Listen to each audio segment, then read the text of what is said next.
This world has been sundered by a tide of arcane energy. The winds of magic churned into a maelstrom. The Tome of Fate drew me north to find out why. It guided me to a distant fortress steeped in blood. A battle was fought there. Though long over, the spirits still lingered. In the shadow of a broken portal, the trail ended. It was here the tome conversed with the dead. They told of Ursun, the bear god of Kislev, lost in darkness. A noble prince ventured to save him, yet he strayed from the path and was corrupted by chaos. Savior became executioner. A single shot, bound in faith forsaken, pierced Ursun's heart. And so the bear god roared. The tide that broke the world. Spirits, where lies Ursun now? Is he here, in the north? Beyond the maelstrom, in the realm of chaos, in the forge of souls. Is he alive? Wounded and dying, imprisoned in shadow. What shadow? A demon's? A master of the dark.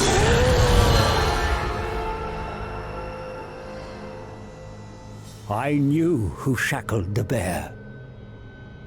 Be'lakor.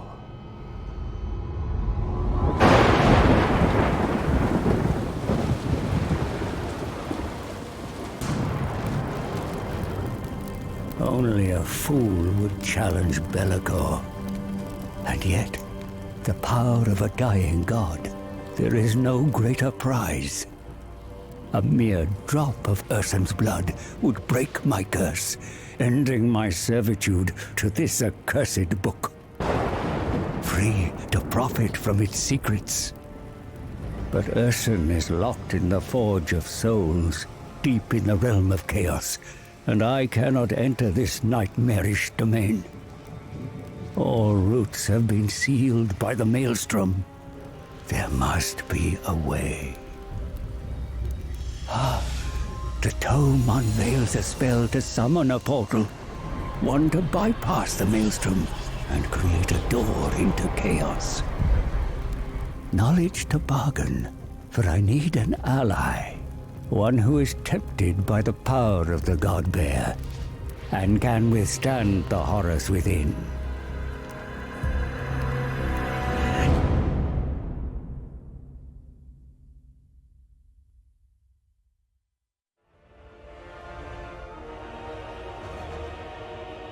Alright, so we are back on the nation select screen. Switching back around. So, as you can see, we have already done the Grand Cathay with Zhao Ming, and we are now going to switch over to the Demons of Chaos as the Daemon Prince. Manipulated into a horrifying act by another, the Ungol Prince has given himself up entirely in exchange for the ruinous blessings of all of the Chaos Gods and ascendancy to demonhood. The newly arisen Daemon Prince shrugs off his mortal form to take on the ever-changing aspect more pleasing to his new patrons, who continue to war for his ravaged soul. Now it is the destiny of the Daemon Prince to command the legions of Chaos Undivided in waging eternal war against entire nations and immortal rivals as he seeks a terrible vengeance on sovereigns and even gods. Will he claim the mark of one master, or forge a path that will bring him into utter domination, which even the dark powers will struggle to harness? Demonic gifts equip body parts and weapons granted by the Chaos Gods to customize the Daemon Prince. Demonic glory ascribe glory to the four Chaos Gods to be granted boons in the form of demonic gifts and units. I cannot be stopped. Once mortal, the Daemon Prince is a great and powerful servant of the ruinous powers, earning favour through acts and violent glory in battle. The Daemon Prince grows and mutates into a being of godlike power, forever bound to the whims of his dark patrons. Scout Durden, thank you very much for the follow. Lancelol0, thank you for the bits. And Josh, coming in with a 22-month Prime resub. Thank you very much for that, Josh. So, faction effects. Access to all demon units via demonic glory. Reign of Chaos, inflicting damage with friendly lords, will unlock random army abilities. Customizable via the demonic gifts. Equipable gifts are granted through servitude to the Chaos Gods. Access to gifts of Chaos Undivided. These gifts are not directly influenced by any of the Chaos Gods to allow you to represent Chaos in all of its glory. Access to the gifts of Khorne, Nurgle, Slaanesh and Tzeentch. And we can even name him. What shall our demonic prince be named?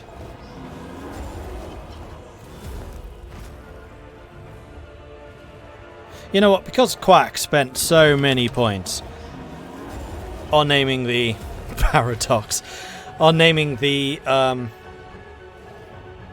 balloon, I think we're going to be the Demon Prince Quack. We're going to play on hard and normal. And don't worry, we are going to go back to the Miao Ying campaign at some point. We're going to be Quack. This is the recommended first campaign. Interesting. Begin. Oh, wait. There's going to be another cutscene, so I'm going to go ahead and remove myself now. Otherwise, we'll have to go through the whole loading screen again. I'm guessing there's going to be a cutscene. There was for Yao Ming. Miao Ying, even. Keep on getting that name wrong. Oh no, I didn't read this. The Godslayer has returned back to the mortal plane, forever changed. Now the Demon Prince circle around him like carrion, each vying for the prize of yoking this Demon Prince to their servitude. Until then, they offer him gifts and servants of his own, and so he raises an army that serves no single god, a legion of chaos. Yet even as he is courted by the dark powers, there is a greater bounty found in the Chaos realms. I do not need to travel far to find the Demon Prince and make my offer. Already he lays the foundations of a new fortress from which he will cast a reign of terror.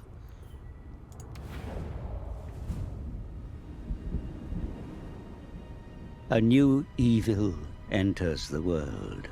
A prince of Kislev, reborn a prince of darkness.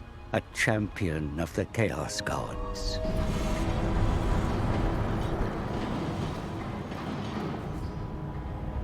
Kislev will fall.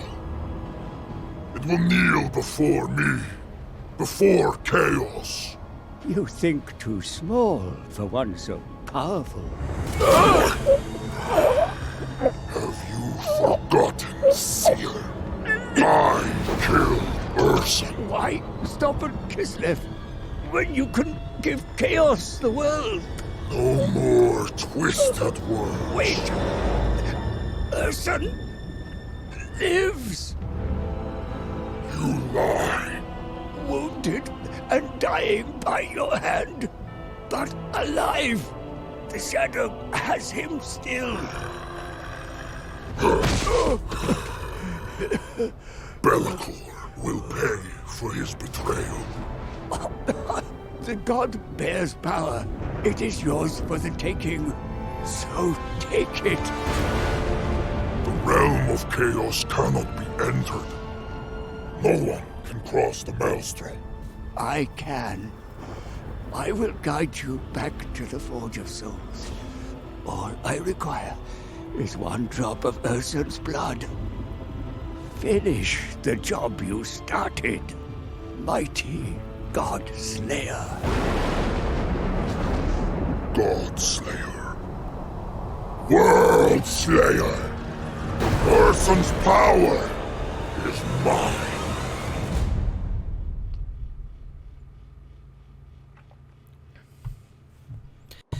Wonder if this is supposed to be the same seer from Warhammer 1? Our goal Yes. is clear. The Demon Prince must harness Urson's power and claim the mantle of a god.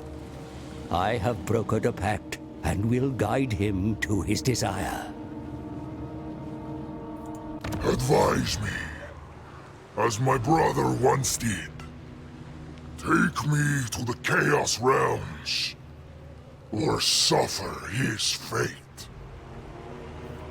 Prince of Demons, Godslayer, the ruinous powers watch, waiting for you to make your mark on this world. The deeper the scar, the easier it will be to wrest Ursun's remnants from Be'lakor. First, establish a capital. This will alleviate the attrition from which you currently suffer. Your new fortress is all but complete. Claim and dedicate it to one of the Chaos Gods. Yet do not linger, for trespassers approach. Colonists from Nordland attempt to settle the untamable lands. In a mistaken belief, this will quell invasions from the north. Wipe out the gullible fools at their beachhead, the Bay of Blades. Then make the Scalings pay for failing to protect lands that are the dominion of Chaos Undivided. The other Norscan tribes should be conquered and subsumed into your burgeoning realm. And across the Sea of Claws lies even fatter prey. The Empire is within reach, but beyond that fractured nation, the so-called Motherland. Kislev, the nation which abandoned you, whose god you had no choice but to slay. The leader of Ursun's cult, Kostaltin, musters a force to enact revenge against you. Meet them head-on and harvest their miserable lives to power your own vengeance. As you gather your forces, the Tome of Fates ponders a way to return to the Chaos Realms. Your form remains malleable, so use this to your advantage and wield the Legion of Chaos. A prince will become a king, and then a god.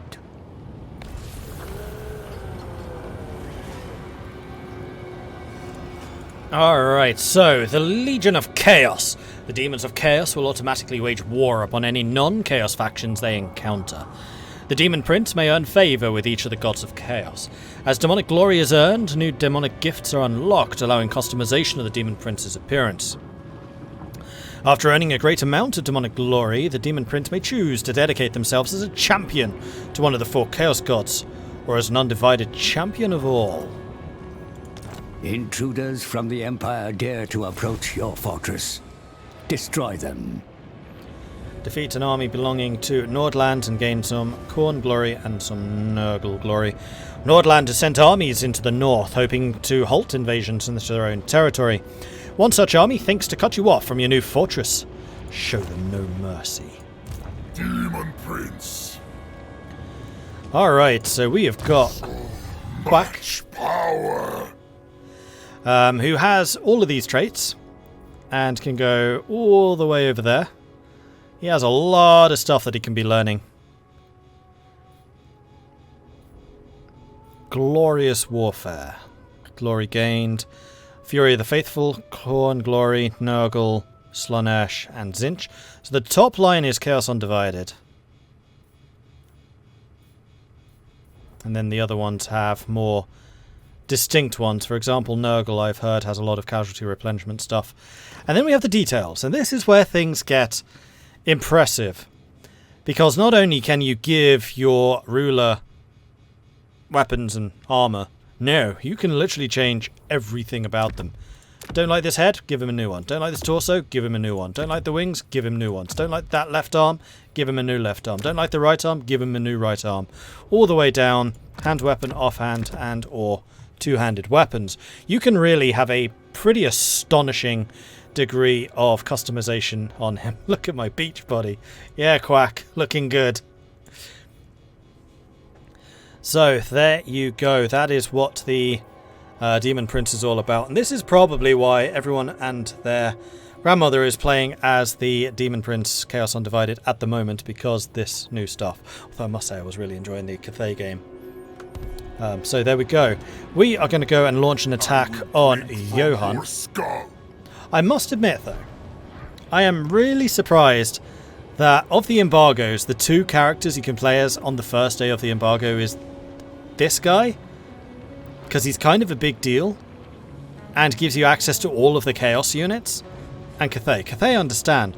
I kind of expected the first day to be like Nurgle and Cathay, or Khorne and Cathay. I'm surprised that we were given the Daemon Prince as the first one.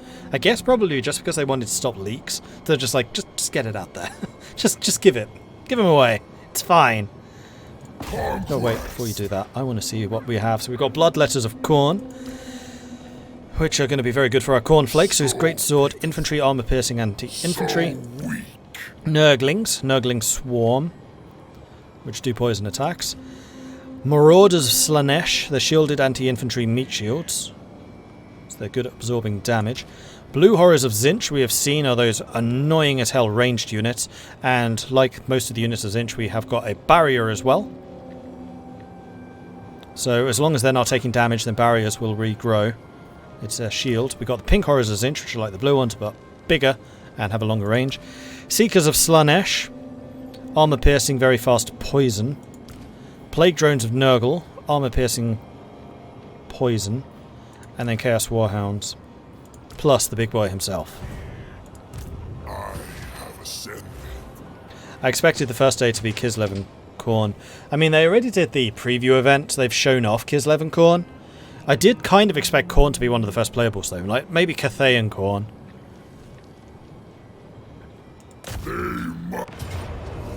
Alright, let's go and kill Johann Thuringman, who's got some spearmen and some archers. So we're up against just the Empire! And seeing as we can see, like, the Northern Empire here, I do kind of wonder how much of the Empire this map will cover. Like, obviously it's not going to have Lustria, but maybe it does have more of the Old World than I anticipated. Because, like, Altdorf is there, Marienburg is there, so maybe the map does actually spread out to the Empire, which is quite impressive. Oh, that might mean that those siege maps are already done. Again, I suspect that Warhammer 3 took as long to make as it did because they redid all the maps. Like, maps take a while to do.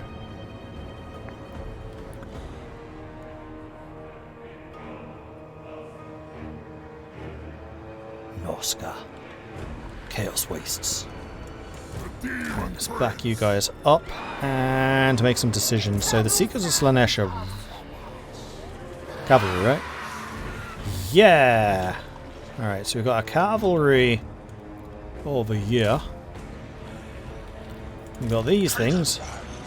Oh, they're flyers. Blah! Plague Drones of Nurgle. Demonic instability. Right, if they lose leadership, then they start losing health. They have got physical resist, they've got Cloud of Flyers, and they can fly.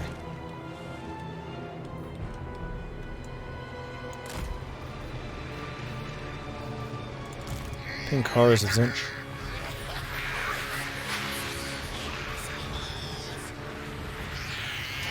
Blue Horrors. Marauders. Nurglings. Oh, that's how they did the swarm.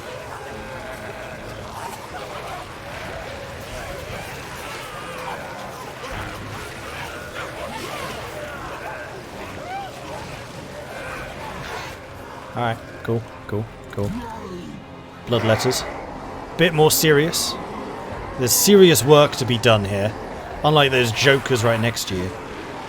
And then the big man himself, who is in fact a flyer. He has wings. For some reason I was expecting him not to be a flyer. I don't know why. Alright, so our ranged units are these three. So let's put you in the mid...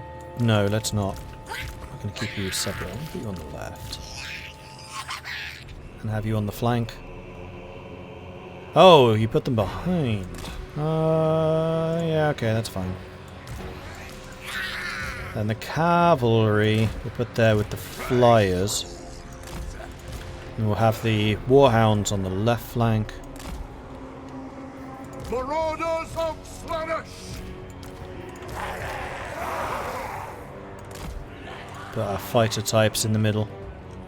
The big man can go there.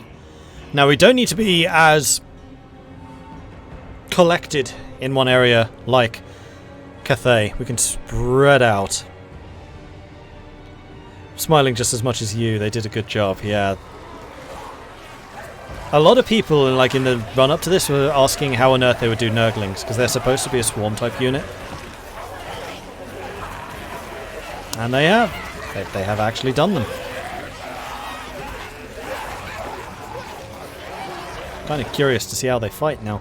This is the first time that I'm seeing Slaanesh Nurgle and... No, I've seen Zinch. Slaanesh and Nurgle, this is the first time I'm seeing their units. So if I don't know how any of this stuff works, that would be why. Because again, I have actually had access to Warhammer 3 for 2 weeks. I played through the prologue.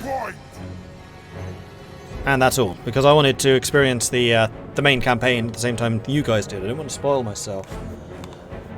So it's been resisting that particular temptation. Supreme demon, sent by chaos. Chaos is strong. I do this for chaos.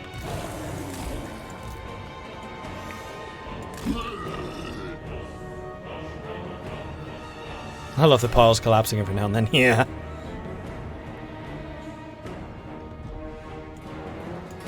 Carnage unbound.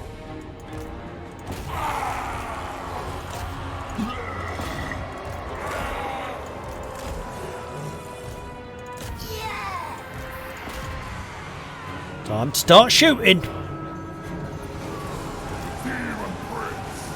What was this?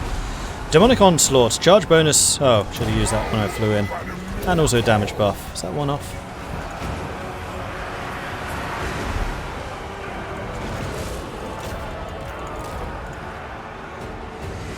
It's not a good place for those spearmen to be. Units completely lacking shields.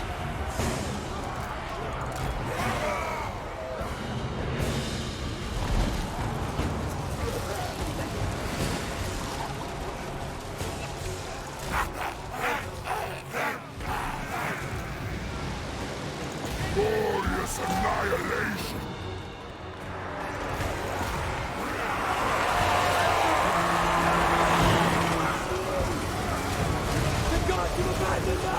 Oh, they ball themselves up. Ha, okay. Whoa, you guys, stop. I'll kill more of my own. Daemon Prince.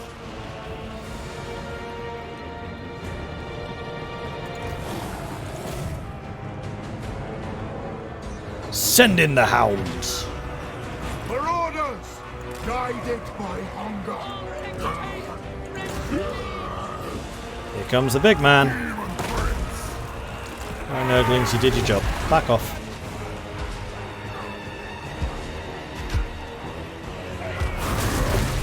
Looks so puny in comparison.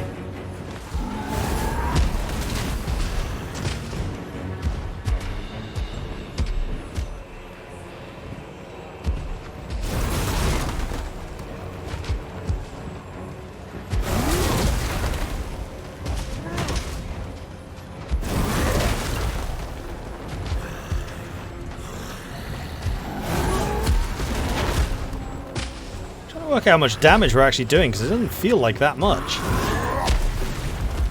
Are we even hitting him? He hasn't taken any damage.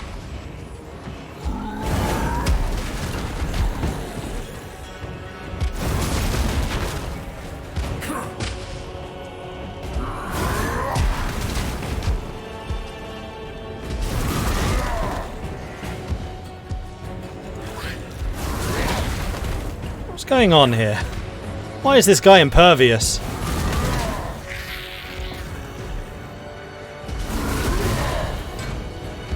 Don't run in, shoot him. Oh, you're out of ammo.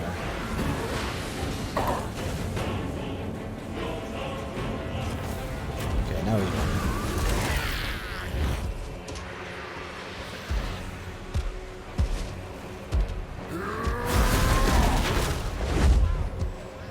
Yeah, now we're doing damage. Okay.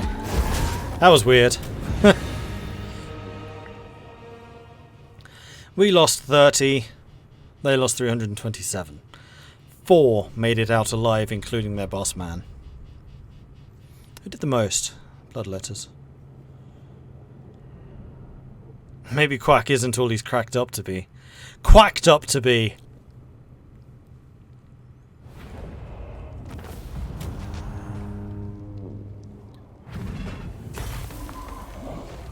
Oh, we have loads of options. So, offer to the Chaos Gods, we get Undivided Glory, which is that one.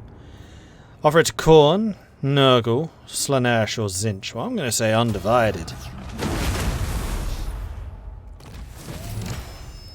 Mission successful. Gain Khorne, Nurgle Glory. Johan's gone. The Chaos Gods labor to give you a mighty fortress from which you can begin your reign of terror over this world. All you need do is take it. From the ruins of Doomkeep, a new power rises. Minions of the Dark Powers have been tasked to build you a mighty fortress, and it is now all but ready. Claim it. Settlements are cities or ports in the campaign map from which provinces are defended and controlled. Ownership of a settlement grants ownership of the territory around it. Daemon Prince. And we can resettle it. We do need to choose one of the factions to join. Or to dedicate it to. So, Tzeentch, Undivided. Oh, they're all Undivided, and then one of the others. Oh, the only one that... Don't know. Tzeentch doesn't have any fans yet. Neither does Slaanesh. The other two already have a little bit, so I'm not going to do to them. And I know how flipping annoying Tzeentch is, so... Either Tzeentch. Maybe Khorne. Because I kind of feel like building this guy into just a ridiculous fighter, and I feel like Khorne's going to be the best at that. I've moved for a vote of no confidence on Quack already.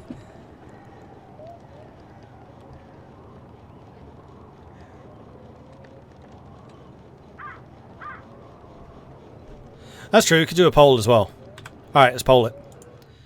So for those of you who are new to Warhammer, the 4 Chaos Gods are as follows. We've got Khorne, who is basically the god of fight and stuff.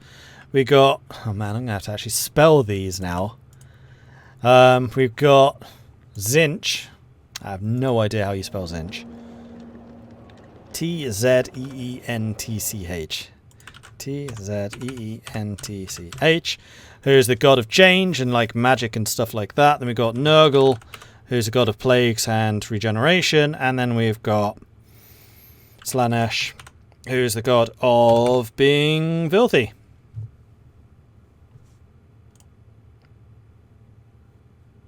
Alright, how the hell do you spell Slaanesh? That's the next question. Slaanesh. It's the... Ah, I missed. Slaanesh is weird, man. Yeah, that's the best way of putting it. So we've got Khorne, Tzeentch, Nurgle, and Slaanesh. In terms of in-game stuff, Khorne's going to be the best at fighting stuff. Tzeentch is going to be the best at magic stuff. Nurgle's going to be probably the best at support, maybe also hit points. And Slaanesh, I don't have a freaking clue what Slaanesh does in-game. So those are going to be the 4 options. Get your votes in. Vote, vote, vote. I think Slaanesh is like corruption, so maybe he's good at diplomacy?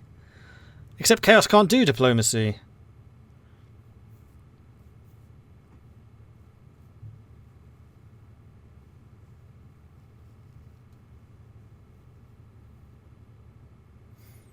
I mean, for the most part, I'm going to go Undivided, because I kind of like the idea of Undivided as opposed to going for one of the dedicated ones, because if you're going to go for one of the dedicated ones, why not just play that faction?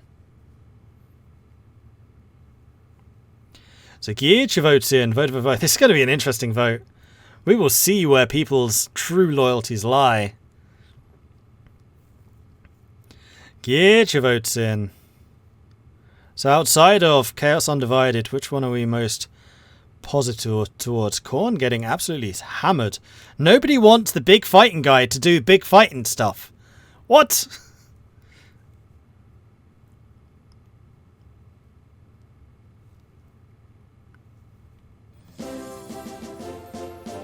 Yabushido, thank you very much for the subscription. Welcome welcome back to the Maudlings. That's 23-month resub. You are just 1 month away from getting the orange wings. So close. Mike O'Reilly, thank you very much for the follow. Scout Durden, thank you for the follow. Milks and Random Numbers, thank you very much for the follow. That took me a minute to pass. 4-way tie. Chaos Undivided. Oh man, I will laugh so hard if you pull that off. Chat, I will be very, very impressed if you manage to pull off a 4-way tie. Go on, try it. It's the closest vote I've ever seen. It's pretty impressive. Okay, so the vote is in. And the one that was leading at the beginning lost. Belgian Shepherd Malinois, thank you very much for the 250 bits. And Nom Palastra was the highest spender with the 42,000 channel points. So Zinch came in last. So we're not doing the magic stuff with 120 votes. So just for the record, there are currently 359 people viewing. We had 550, about 570 votes. Not too bad. So Zinch came in last with 20% of the vote. Khorne came in third with 26% of the vote. And just to tell you how close this was, Slanesh came in second with 27% of the vote. Meaning that Nurgle won with also 27% of the vote. He won by 3 votes. Just 3. Out of a vote where we had roughly 600 votes total. That's impressive. That's very impressive. So who would have been the legitimate winner? Well, Zinch had more than Khorne. Slanesh had, by far the most. Nurgle would actually have come last had this been legit. That's hilarious. Nurgle would have been last. And yet won. It would have gone Nurgle, Khorne, Zinch, Slanesh. 3 votes. 3 votes. And a lot of people spent a lot of points. 81,000 for Zinch, 130,000 for Khorne, 121,000 for Slanesh, and 141,000 for Nurgle. We're going to go with Nurgle.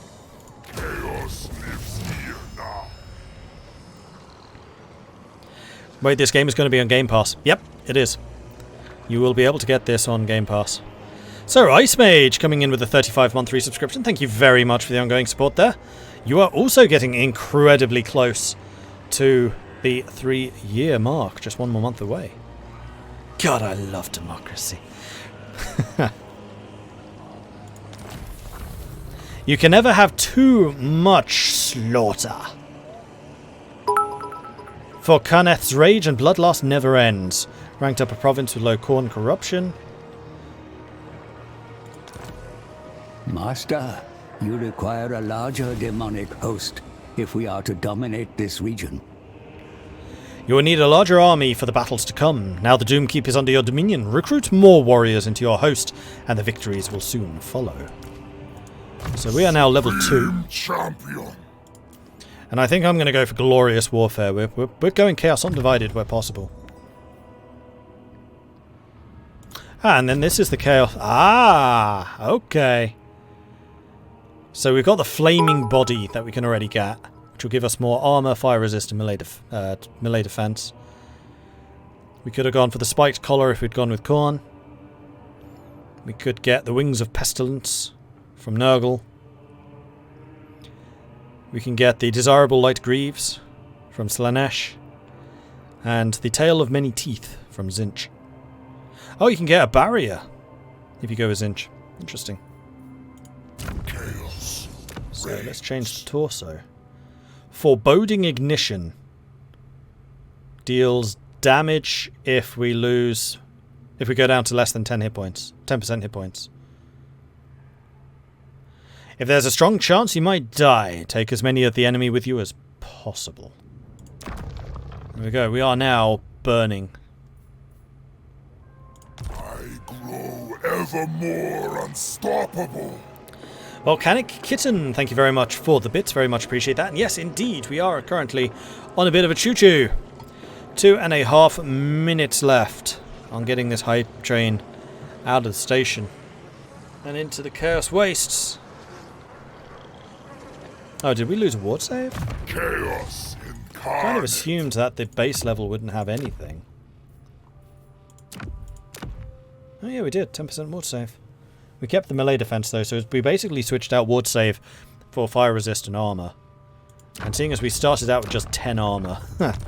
Yeah, okay. Right. Where to next is the question. I want to see how far this goes. So we're at war with everything in the south, and you did say that you kind of want to go for the Bay of Blades. We can check out this. So we've got Summon the Host. We need to recruit 2 people. Let's do that first. Huzzah! Seeing as we can't actually move. So we can grab Nurglings and Chaos Furies. Chaos Furies would be another flyer. 110 movement. Wow. Let's get one of those and one Nurgling. Conquest. Lancelot Zero, thank you very much for the bits. Assassin, thank you also very much for the bits. Volcanic Kitten gifted a sub to Winstoned. Congratulations on the gifted sub there, Winstoned. Is this the same map as the Chinese faction? Yeah, everything's the same map. Cathay would be over here, I think. I think this is Cathay. Yeah, this is Cathay, then you go south into the Ogre territories. And then this is the big Chaos Maelstrom thing that you can't pass. Then we are here, this is the Chaos Wastes. This is probably Kislev, and you got the Empire down here. By the looks of things.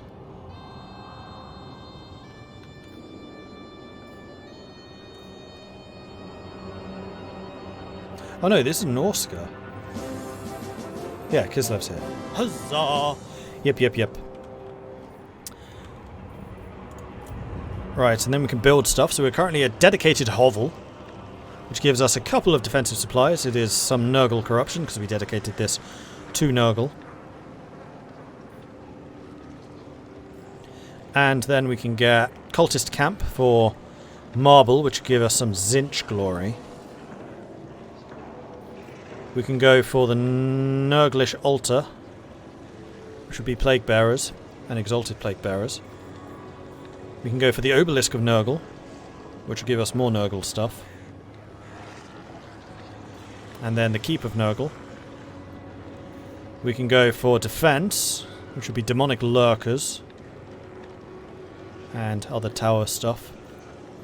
And then we got the Sport stuff, which is recruitment cost for Nurgle units, income generation, Nurgle glory. We can get a lot of Nurgle out of this. And control. But I think right now I might actually go for the Cultist Camp. Let's go for a bit of Zinch as well.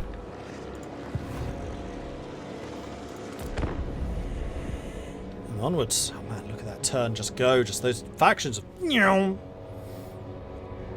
See what powerful sadist. Alright, so we've now got a plague ridden. A potent ally has joined your ranks. Embed them in your army. Powerful heroes can act independently. For now, have your new servant join your army and bolster your host. First of all, I want to see what he does. Ooh, lovely. Skills. So what are you able to do? You are a trainer, so you increase the experience gained. Miasma of Pestilence, so you're a caster. Replenishes hit points of combatants when casting. Stream of Corruption is a breath poison attack. Curse of the Leper is an armor and melee damage. Oh, melee damage reflection. Interesting. Rancid Visitations is just direct damage. Now, what is your trait? Unit mass plus 15%. So you are good at charging stuff. And you are basically a fighter mage. Miasma of Pestilence is an area melee attack and charge bonus debuff.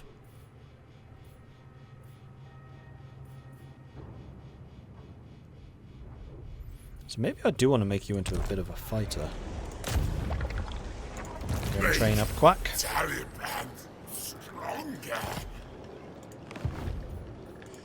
Kislev's fallen champion.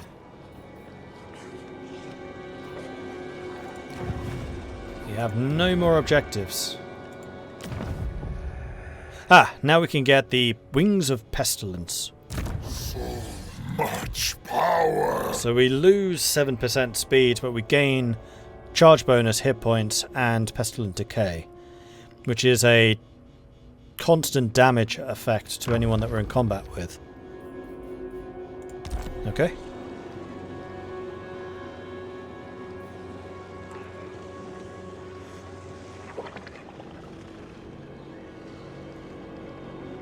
Bubba's Big Blast, thank you very much for the bits. Well, I can imagine some Kislev priest kicking the Marble Mont at the Doomkeep because the marble keeps cussing him. Daemon Prince. Right, so where do we want to go? Well, it was kind of talking about going south, so I guess we go south? I'm a little bit surprised it's not given us another objective yet. So much for this being like the beginner campaign. How far does the map go north? I don't think it goes very far north because you got the Maelstrom up there. Nordland's colony mocks your intent to control this region. Destroy them and take the settlement. Khorne will very much appreciate this. We'll gain a bunch of Nurgle, Slaanesh, Zinch, and Undivided. So yeah, if you go further north, you've got this area. And if you go further north, then you get this, which actually covers a lot of the north end of the map. This is all the inaccessible area. I don't know if there's supposed to be something under there, or if it becomes available later in the game. I don't know.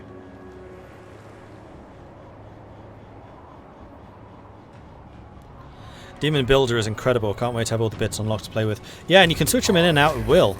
So as long as you're not actively fighting at the time, if you suddenly decide, you know what, for this fight I need a wizard, click, click, click, click, click, you have a wizard. Oh, actually, you know what, I need a fighter, click, click, click, click, you have a fighter. Okay, now I need somebody a bit more support. Click, click, click, click, I now have somebody who's a bit more support. Like, there is a lot you can do with this. Oh, and this is where you can unlock the different units. Okay. So you want to unlock the glory of the others. Oh man, there's different tiers. Oh, this is where you choose the champion. Yeah, you dedicate yourself. And once you've dedicated yourself to Undivided, that's when you get all the Undivided stuff.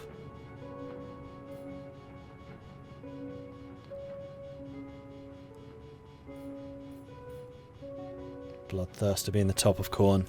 A watchful eye must be kept over expenditure for your domain to prosper. Be mindful of your treasury, for your current deficit will run you out of funds entirely if action is not taken to correct it.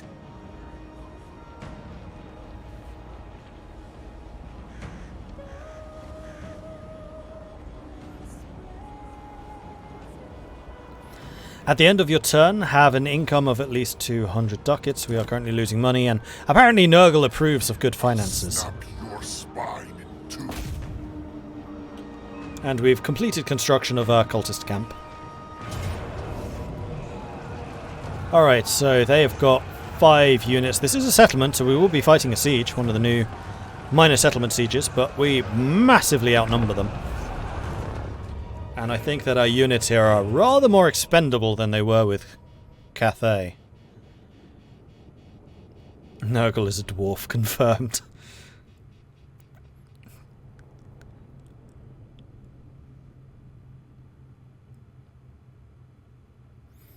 Area in the far north that isn't really map, yeah, that's under the polar gauge. The world is straight up chaos there, the land doesn't make sense. I guess that makes sense. Wait. What?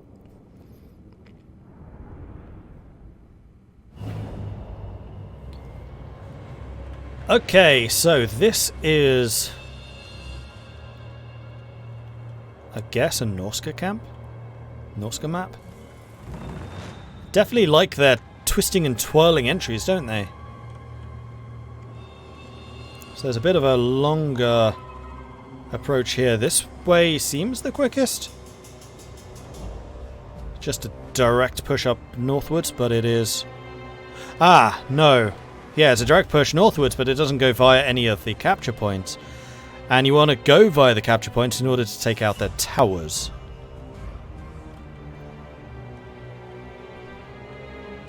And on the north side, there is only one capture point. Which might mean that these two are going to be out of range. This one might be in range, but it looks like that's going to be the most dangerous. And that's a long way down. And that is one massive choke point. So I think that this is where I'm going to attack. Especially because I have a lot of flyers. I can just go over the top of them. So let's put the Furies there, together with the Rot Bugs and Big Man. The Daemon Prince. Then I think we'll probably put the Nurglings in front, just because they can absorb damage and it doesn't really matter.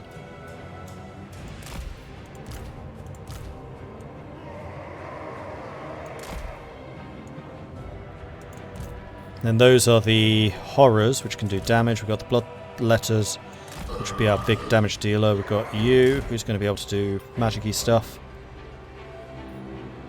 And then we have our Cavalry, which I think we'll just stick over there. Begin.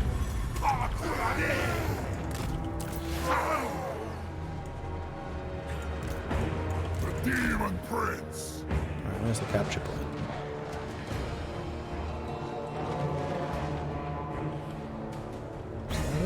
On the mortal foot. Nurgling charge!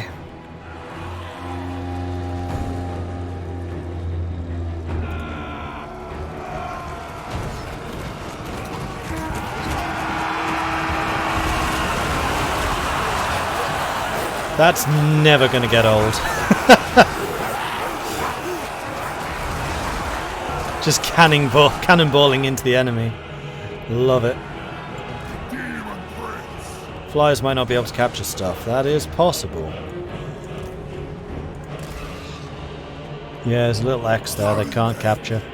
Alright, that's actually a good thing. Well, in that case, let's have you come in behind them.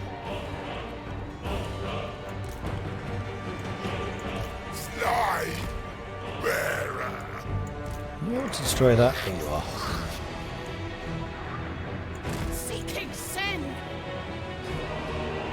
Oh my gosh, you guys can destroy this so much faster than Cathay could.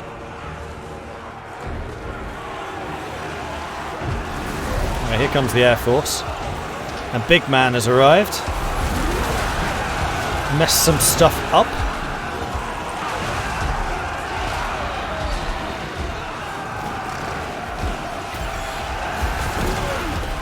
Oh yeah, you can toggle flying. That's a new thing. I don't know if everyone can do that.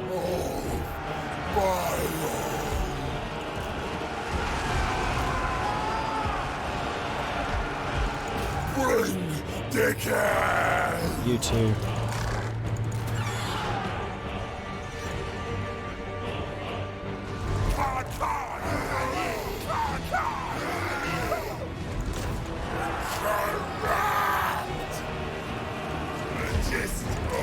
Come on.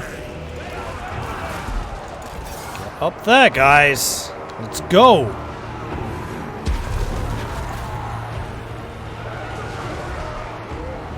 Ah, these are the different abilities that you can unlock as you inflict damage. Unbridled chaos. Alright, so if we toggle flying, they land. Still not capturing.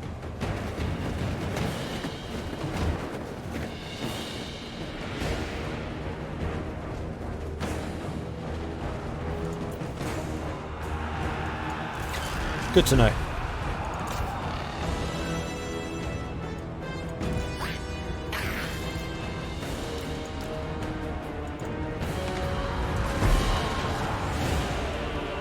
Daemon Prince. Eliminate them. Walking God. Oh, and there it is. Game over, man. Game over.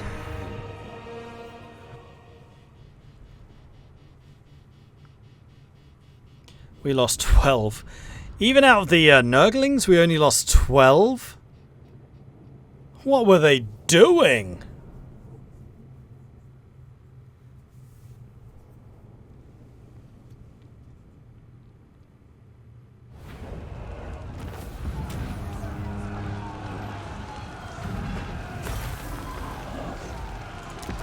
Dying, probably.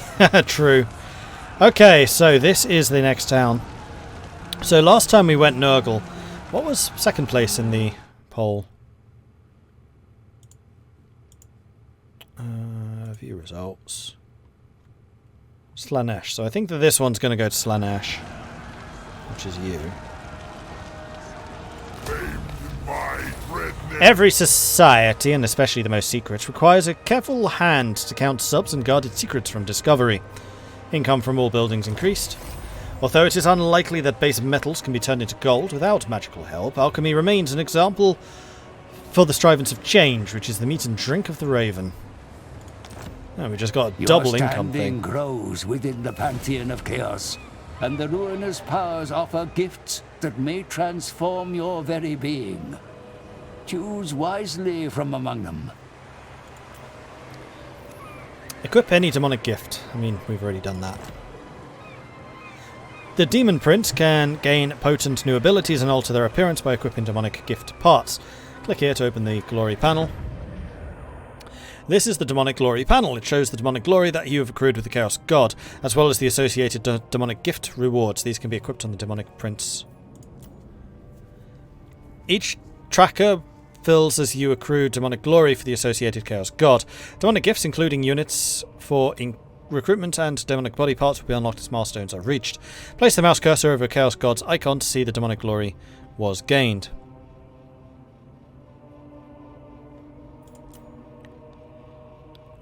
After demonic gift body parts are unlocked, they can be equipped in your Daemon Prince Lord to gain powerful effects.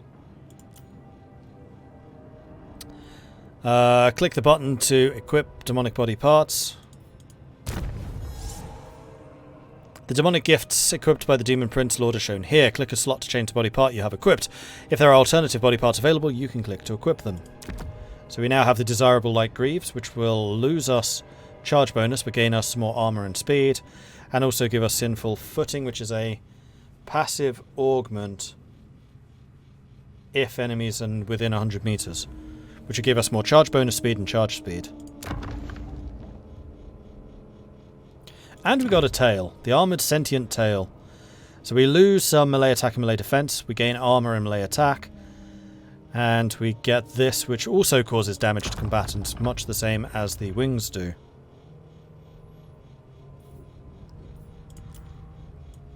So there we go. Quack's new look. Our armor has gone from 15 to 55. With all of this stuff. Oh, we have another head. Sharpened horns. Call for power. Splash attack power. Base weapon damage increased, but we can go rampage. Leadership plus 10. Armor. Piercing weapon damage plus 5. Base weapon damage plus 5, but we lose the Fizz res.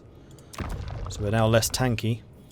And we have a new torso, the spiked collar, which can give us Burning Rage, which is an explosion. Tempered Range, which is a damage reduction. Effect intensity increases with every kill made by the unit. Oh, I see. It goes up over time. So the more kills you get, the more powerful it becomes.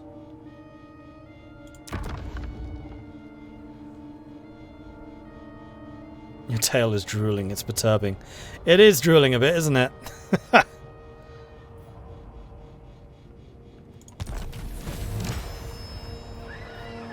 Grow your empire, Great One. Sunder this province, and your rivals will be forever wary of your burgeoning power.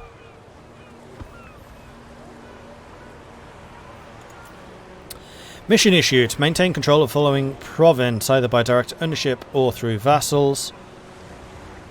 Undivided glory went up massively, and then we gained a bit with the others. Corn is now the biggest. So we need to take out the rest of this area. So that's the Longship Graveyard, which is there, and then Ice Drake Fjord, which is up there. Ice Drake Fjord is usually Wulfric the Wanderer's home, isn't it? Wulfric the Wanderer. Actually, stay in town, keep the replenishment, and then we can go out and attack next turn. And we now have positive income. Marvellous.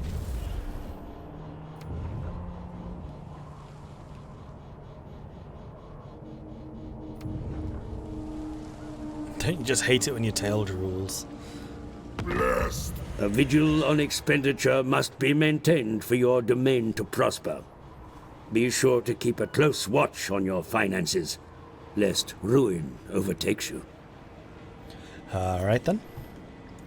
Kislev's fallen champion. Alright, so we can now get a trait in one of these to gain some more glory that way. Or we can have Chaos Undivided Corruption going up, growth in local provinces, control in local provinces, or Diplo relations with Warriors of Chaos, Demons of Chaos, Beastmen, and Norska. Oh, but it leads to Route Marcher.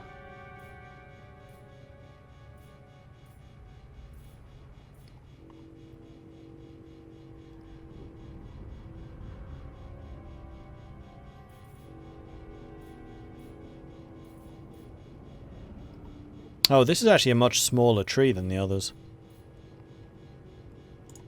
Well, I think I'm going to boost the glory just so we get more interesting unlocks over time, and we may as well continue marching. Should have recruited something last time. That was silly. Let's see what's available. So we can now get the Marauders of Slaanesh, which are shielded. They actually have less melee defense than the Nurglings.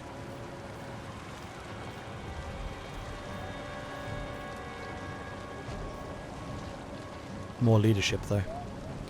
They're also slightly more expensive. Chaos Furies are actually the most expensive.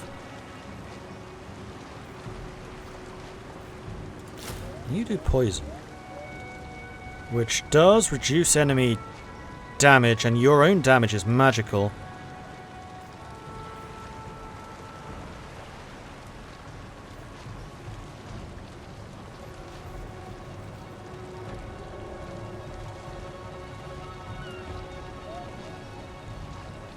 Your melee defense is increased by that. So your melee defense is actually 33. So Nurglings are just tougher than Marauders of Slaanesh. Weapon damage is the same, so the only advantage these guys have is the shield.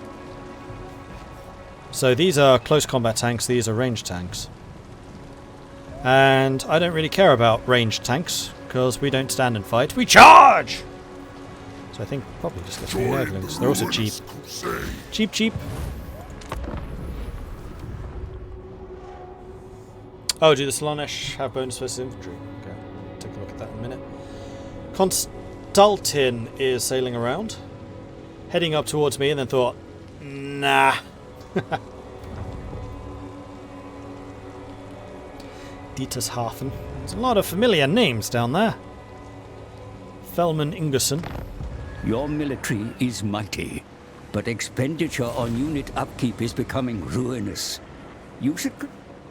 Because I've gone negative again, Accountant Nurgle wants me to sort my money out. Of success and glory. At the end of your turn, have an income of at least 3,000.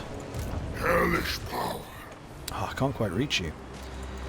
Well, that's okay, because what I can do Daemon Prince.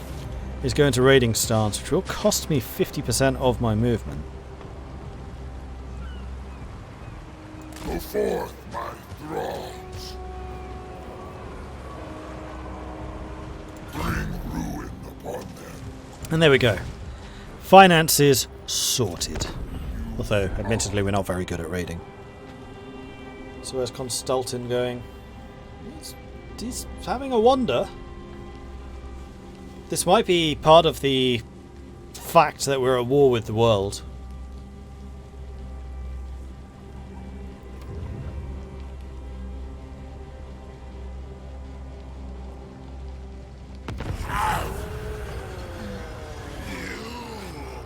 cry of the raven. There comes a whispered voice in the night, murmuring secrets and prophecies.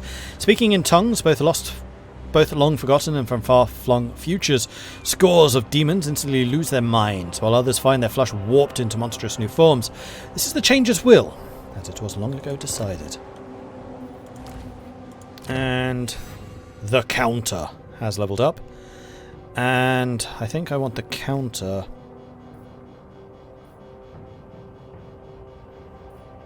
to get better at fighting. And I'm also going to rename you, because I have some patrons that I need to bring into this world. So I'm going to go over to where the dice roller is. I'm going to roll that again. 5. 1, 2, 3, 4, 5.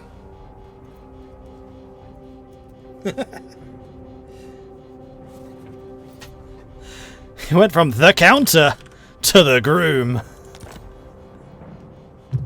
Oh, beautiful. So there you go. That's the groom.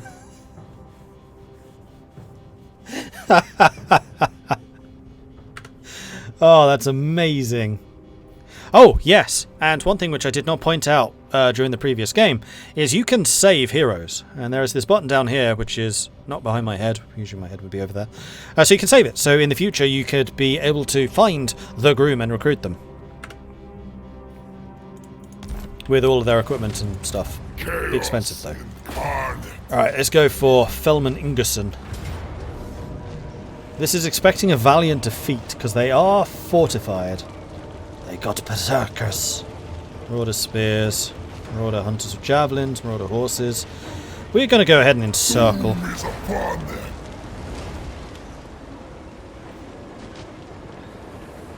Oh, we gain the tail of many teeth as well. Let's have a look. What's that do? Annihilation. Passive ability, Serpentine Tail, barrier hit points plus 50, armor pierce plus 5. Nah, I'm going to go with the armored sentient tail. We're more of a fighter, not a wizard. Although the barrier points would be nice.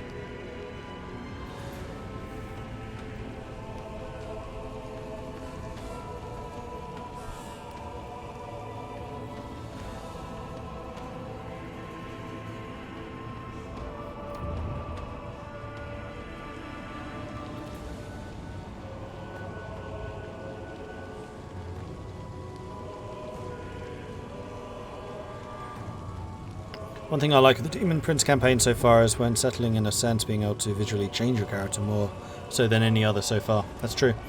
Man, we are going to get absolutely hammered by all the factions around us. A rival power desires a change in your mutual relations.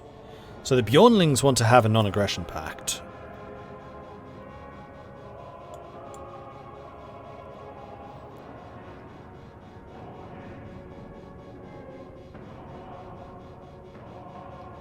No! We're here to destroy the world, not save it. Assistance is available should you need it, my lord.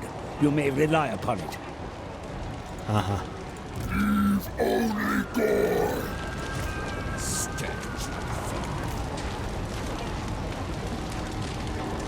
They didn't attack me, that's disappointing. Well, we'll just keep on sieging. That's fine, I'm not really in a hurry. We should build something though, that's true. Let's upgrade Doomkeep so that we can get a bigger garrison here just in case the unthinkable happens. And somebody actually attacks me.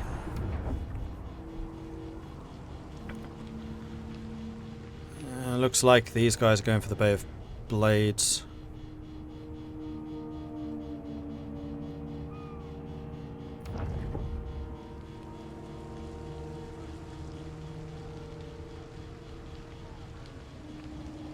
How is this the most newbie-friendly faction?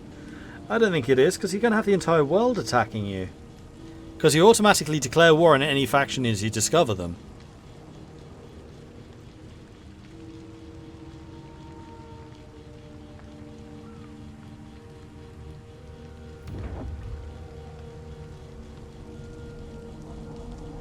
There's even the Wood Elves coming.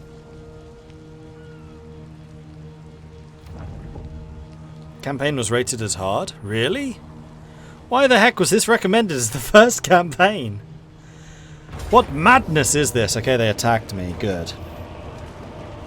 It's time for a fight!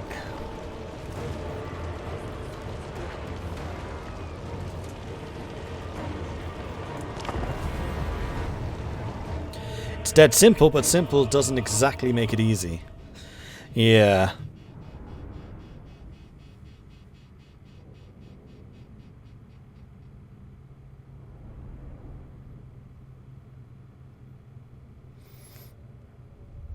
This campaign is quite simple. Kill everyone.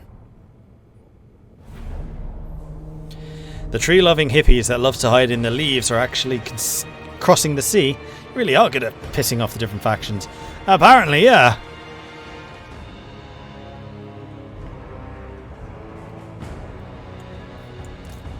Daemon Prince. Oh, right. So, the reinforcements are actually coming in from behind. Although that's not going to be very many. No, because the big army is already here. So I think I'm just going to put the Nurglings in the front. Put the shooters behind. Put the cavalry on one flank. Put the flyers at the back. Big man in the front. Marauders! Marauders can be on the flank. What am I missing? Yeah, the groom. And then the bloodletters. The bloodletters can be on the left. There'll be a bit of a flanking unit. And then the groom. Middle left. Begin.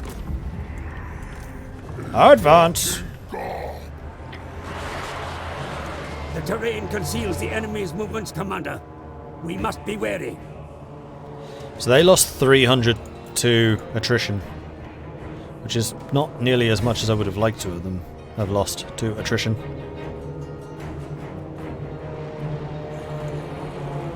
The Daemon Prince. They do have some ranged units, don't get too far ahead. I don't want you getting shot. Not yet, anyway. Repositioning.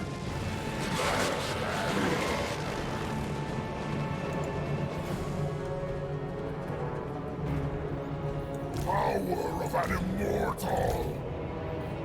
Plague-ridden. Taliban. Follow.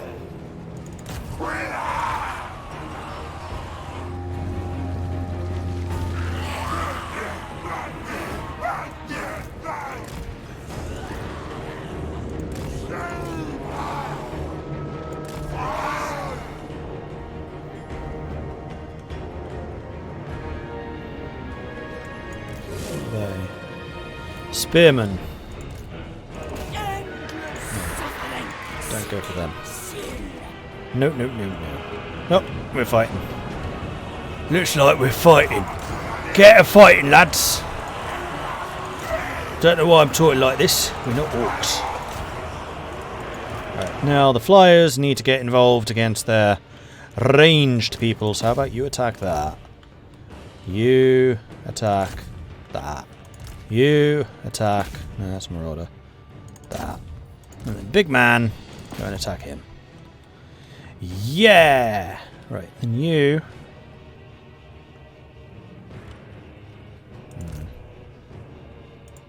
How fast are you? 100. How fast are you?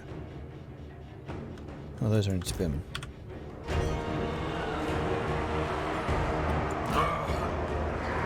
Right, there's the bloodletters. Oh yeah, you go after the berserkers. That's a fight I think you'd be good at. Whoa.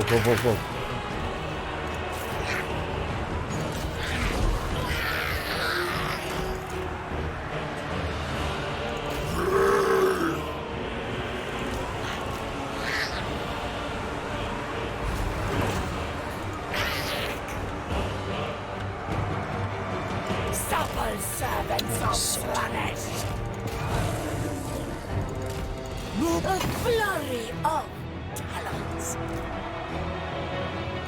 Get out of there. Charge into them. Good. Oh, big man's not fighting. Big man! Get into the fight. Behold my divinity!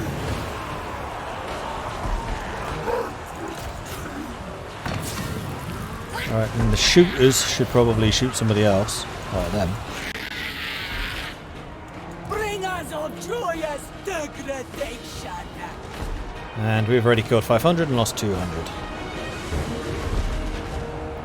That's good, except for the fact that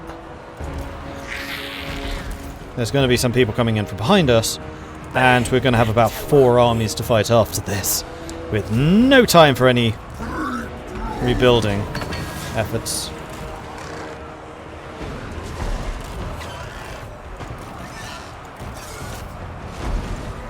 Where's the cavalry gone? Cavalry. That's been doing good. You go and murder them. And the Chaos Hounds, let's extricate you guys. Okay, you're running, but that's fine.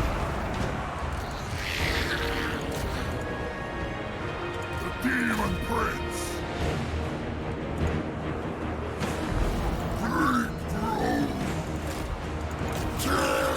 Right, what are these? Narcissism means that somebody can't move. Fecundity affects up to 5 units as a hit point replenishment, and Storm of Fire, which is a bombardment.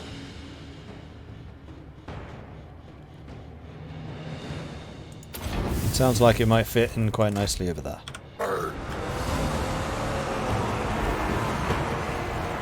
See what it looks like. Takes a while to cast. There it is.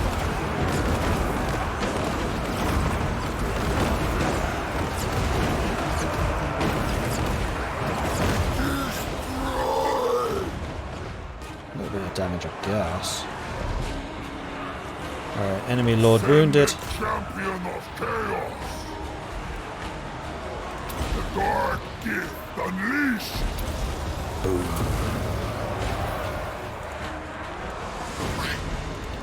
Alright, so all of that's now broken.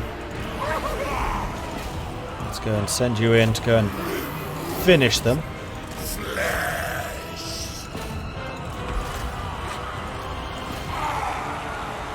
And those are Marauder Horsemen, so I'm going to want you and you going after them.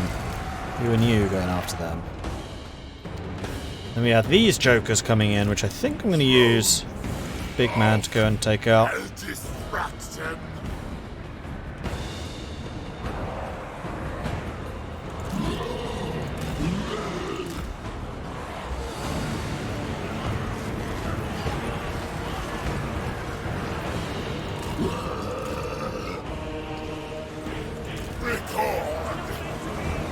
Yeah, mage. I go.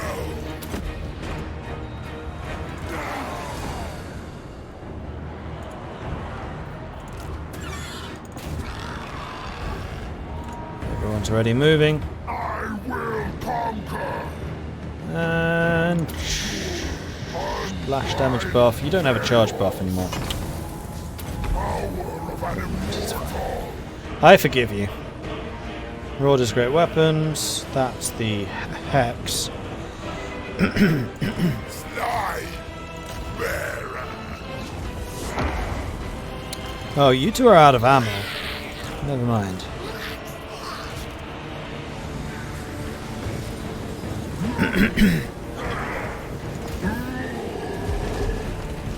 Daemon Prince.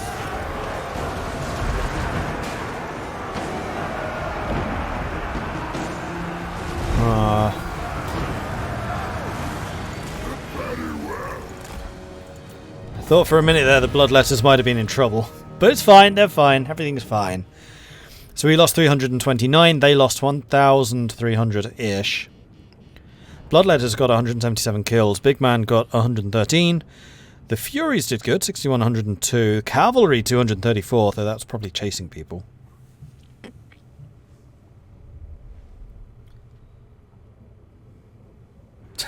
Let the Demon Lord's battle cry ring out! Quack! Quack! Quack! Quack! Quack!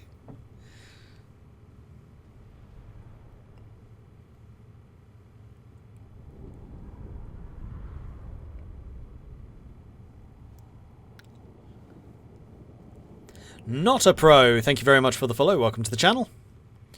Sir Ice Mage gifted a sub to Assassin. Assassin, congratulations on the gifted sub. Very much appreciate that. And Volcanic Kitten gifted a sub as well. I did not see who that went to, though. But thank you. Thank you very much. Right, so to whom are we dedicating? Well, that's a lot of dedication. I think that this is going to be another Nurgle.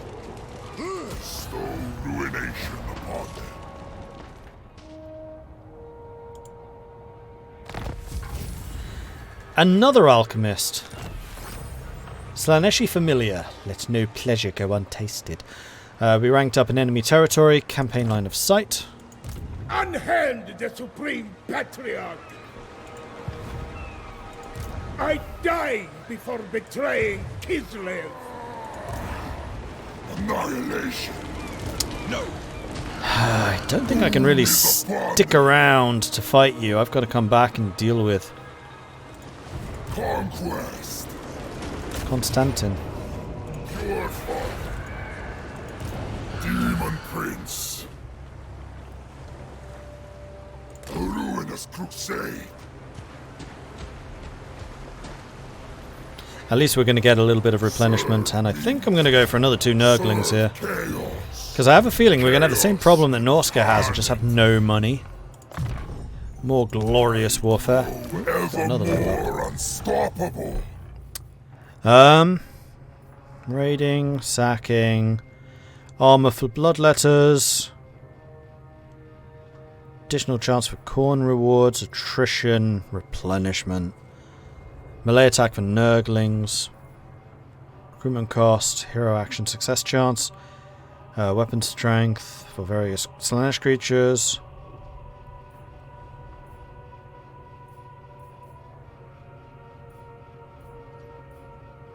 Magic, melee defense, and additional chance. I think I'm going to go for the Impure Prayer so that we can get Rotting Nourishment, because if we're going to be fighting all of these guys, we're going to need that replenishment. From the gods.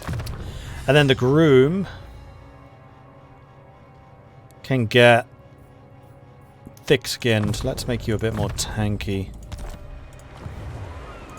Daemon Prince.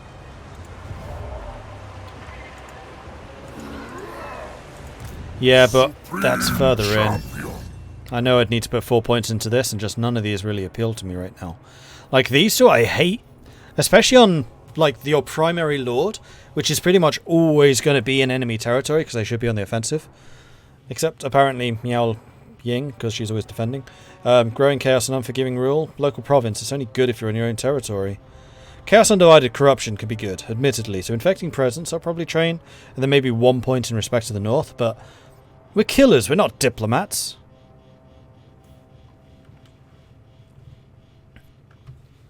They appended the meme, Route Marcher is not the first thing. I think this is probably literally the only lord where it's not. Miao Ling, it was the first option. Kislev's fallen champion. Oh, and we also gained a bunch more pieces. Oops, that's sort of... Whoop, no, that was what I meant. I'll get it here. Here. Hellish. So we've got a new head. We can get the Broken Horns, which is a Nurgle thing. Splash attack and base weapon damage, which is actually the same as the Sharpened Horns. Purple Sun of Xeresis. That's a bound vortex spell. Hit points plus 5% and base weapon damage. I think I'm going to keep the Sharpened Horns though, it's more damage being done. Left arm, so we can get oversized medium armor, which will increase our armor but reduce our melee attack, and increase our melee defense. And we also get the Fate of Buna, which is a bound spell. Expensive as hell. I kind of prefer having the plus 15 melee attack. And then another tail. We now have the Armored Corpulent tail, which is a slime trail, which will reduce melee attack and speed around us, increase our armor, and increase our hit points.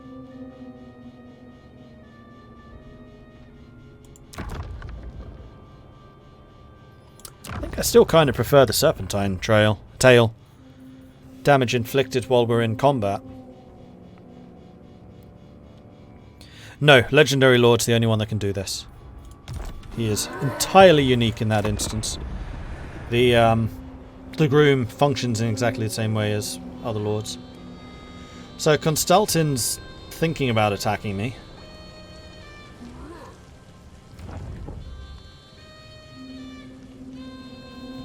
His overall colour changed from the tail. Colour is probably determined by whose bits you have most of.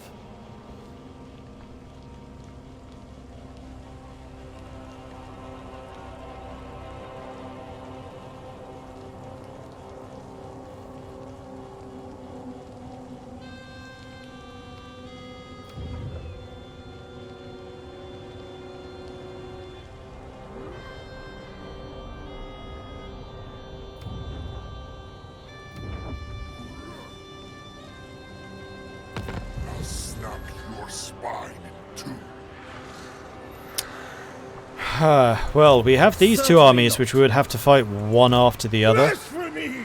Blasphemy! I serve Orson!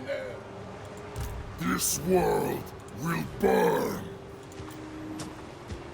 And I feel like we kind of have to attack you. For your god.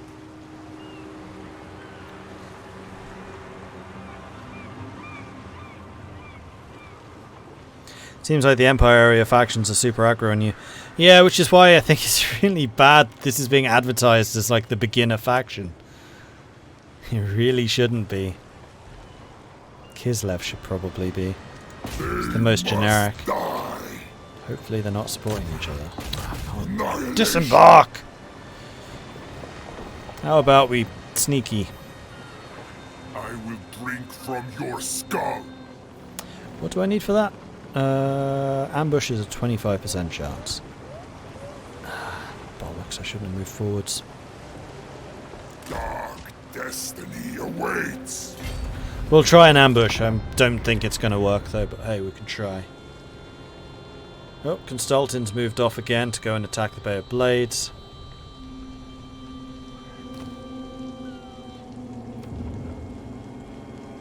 Base weapon damage plus 60%. Okay, scythed arms might be good.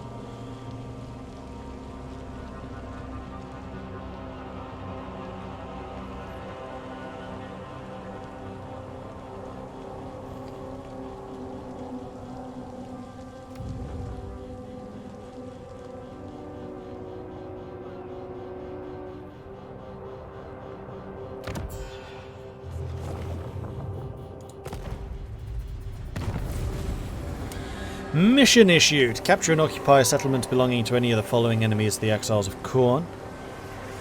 Garhar, Black Venom, Seducers of Slaanesh, Exquisite Pain, and Crimson Skull. Diplomacy is the refuge of fools and weaklings. Yet it may also serve your ambition for conquest. A pact of non-aggression can be a useful tool to bind the hands of your rivals, leaving you free to make war elsewhere. Sign a non-aggression pact with any faction. Exiles of Khorne? Only slaughter for Carneth can provide. Non-aggression pact with Khorne. Yeah, that sounds like a good plan. How about it? No blood for the Blood God? Fewer skulls for the Skull Throne? That's how it works, right? Prepare my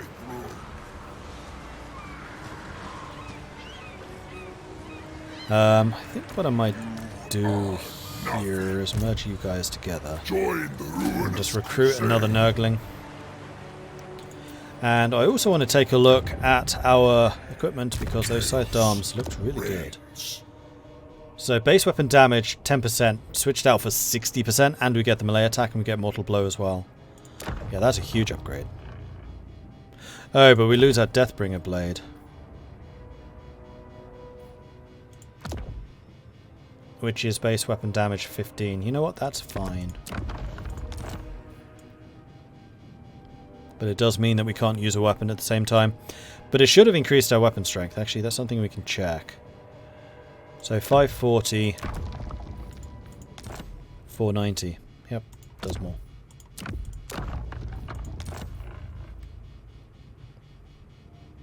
Very handy. Ah! So pitiful. So weak. Alright, Doomkeep can build something. So we get Plague Bearers. Plague Toads.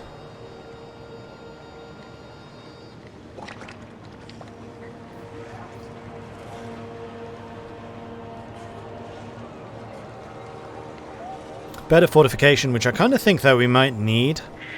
If people are going to constantly be attacking me, we need to fortify everything.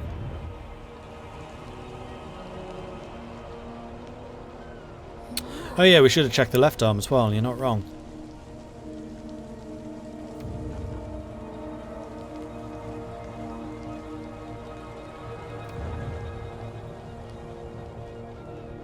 Oh.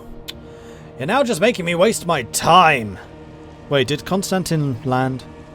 I don't think he did. Fruits of the garden. The Fly Lord asks only that his servants perpetuate the cycle of life, death and rebirth, employing disease most foul to grease his eternal wheel. Delighted by apparent devotion to decay, Grandfather Nurgle blesses each and every one of your warriors with a full body coating of pulsing cysts and hard iron calluses. Your treasury is running dry, my lord. Thaws this frost. So much power. Daemon Prince. Oh yeah, we can have the medium armor. No, left arm is going to be the muscular arm, and the right one will be the blade, and that way we get really high melee attack and also high weapon strength. We have 9,000 hit points. Right, let's go and take out Constantine now. It is time. Expecting a valiant defeat, but he's got so many archers that as long as my Nurglings can get close, we kill you. And the scary thing is you do have an elemental bearer, and those things are hardcore.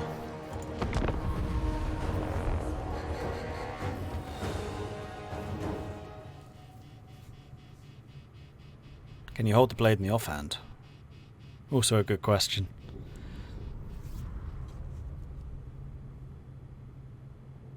This is an awful lot of archers. An awful lot of archers. Bear must be a starting unit for the enemy lord. Yes. There is no way that you could recruit one of those already. Like, we're on turn, like, 6, 7, I think. I hope.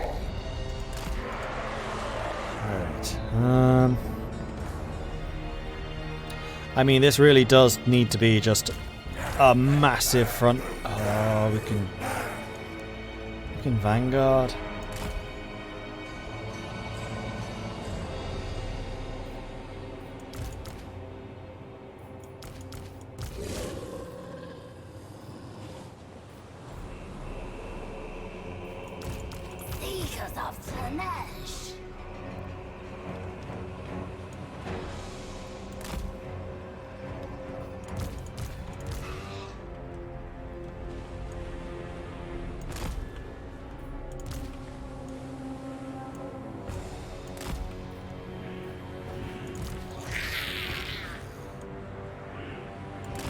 Horrors can go there.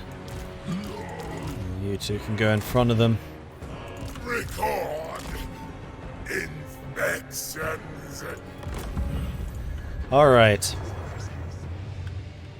Let's get the show started. Nurglings are slightly faster than the archers, but only very, very, very slightly. They have some extra stuff there which I don't particularly like. Let's see if you can get there in a hurry.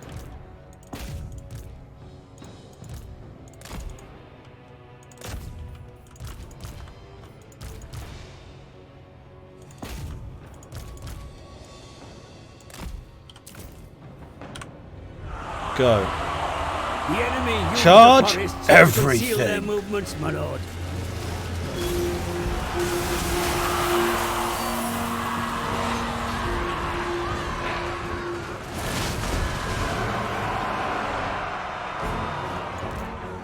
Big man, I'm gonna need you. Let's take out Constantine just to make sure we kill their morale.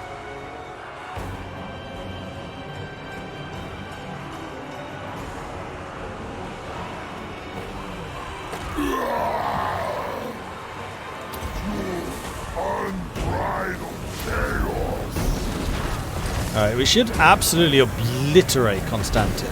He's a support hero. If you're attacking the right thing. Bring us souls!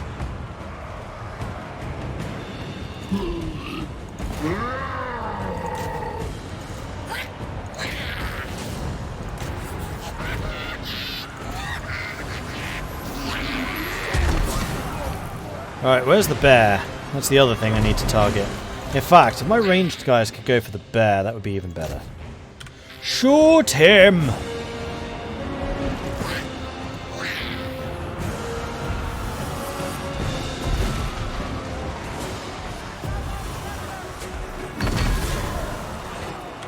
Alright, then we can... Oh, these are completely random again. So we have the Horn of Corn, which increases melee attack in a small area. We have the Bolt of Change, which is a bombardment. And we have the Reign of Chaos. Inflicting damage, a friendly lord generates glory points which can be used to unlock one of the following. Oh, we don't know what that one is yet. I see. Well, I think I might go for the Horn of Corn.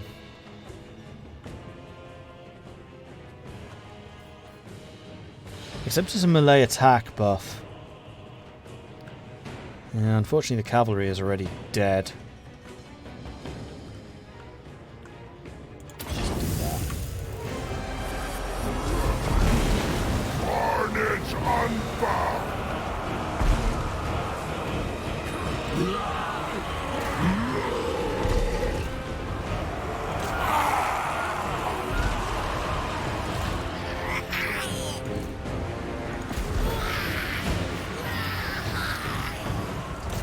Come on, take out Constantine! Oh, he's running! The eternal hunters! I'll send you over here to go and deal with the bear.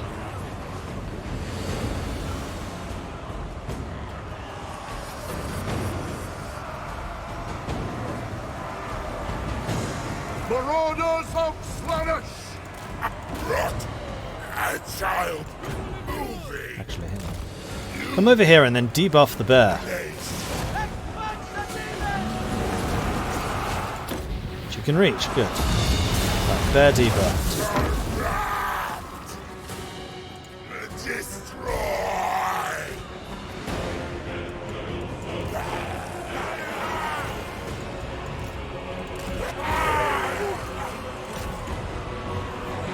I have a really bad feeling that our army at the end of this is just going to be Nurglings. That's all we can afford to do. The bear's holding up well. The bear has like 12,000 hit points when he starts. So it's not all that surprising.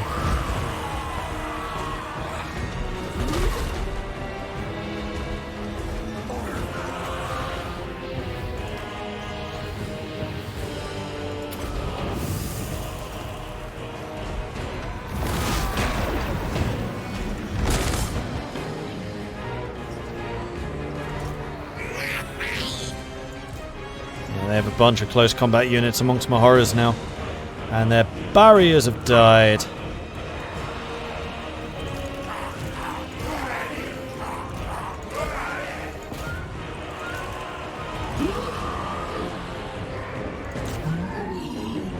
There's the 38 movement. Constantine's still not dead. Alright, the bear is about to go down.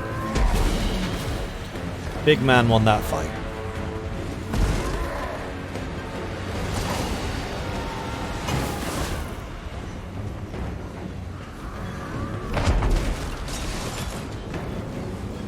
Got the Horn of Corn again. Horn of Corn we can put over here because we want to buff all of these guys.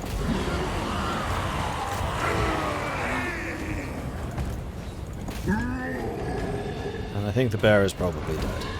Almost. is dead. You deserve execution!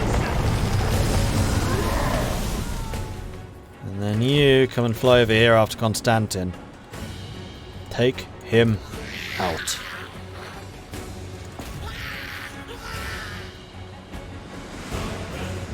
Hands of suffering. To the next victory. And there we go. A glorious victory if I've ever seen one. You guys killed a few and then forgot you existed. Never mind. Alright, are you chasing Constantin? Are you going to catch him?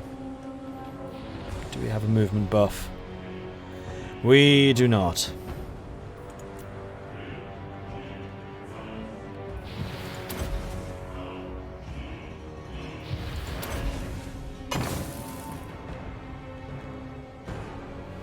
Gotcha.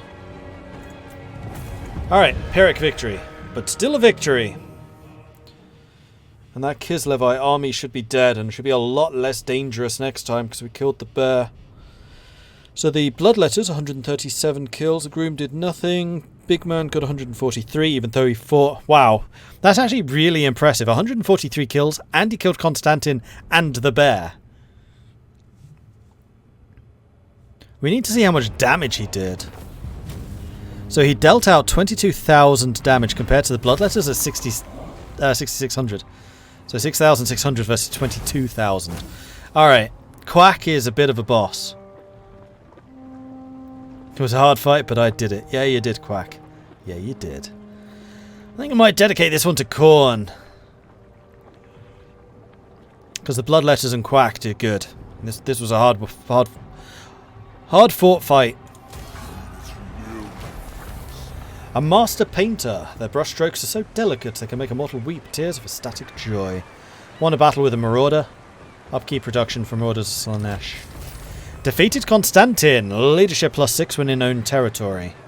The Kislevite Patriarch's obsession with dogma and control proved to be his undoing in battle, where he was soundly subjugated by his opponent. Oh, the irony. At the end of your turn, have an income of at least 200. Done. Because we have no army left. Reducer unit upkeep expenditure to below 80% of income. Daemon Prince, hellish power. Alright, let's get some more replenishment. And the Groom, let's make you even more thick-skinned. Alright, brilliant. So, good victory there. The stupid elves seem to be turning around and leaving. And in the meantime, Champion, we need to land much power. again. Meanwhile, the Bay of Blades can upgrade, and I think we should do that. And then we want to basically try to get you walls as soon as possible.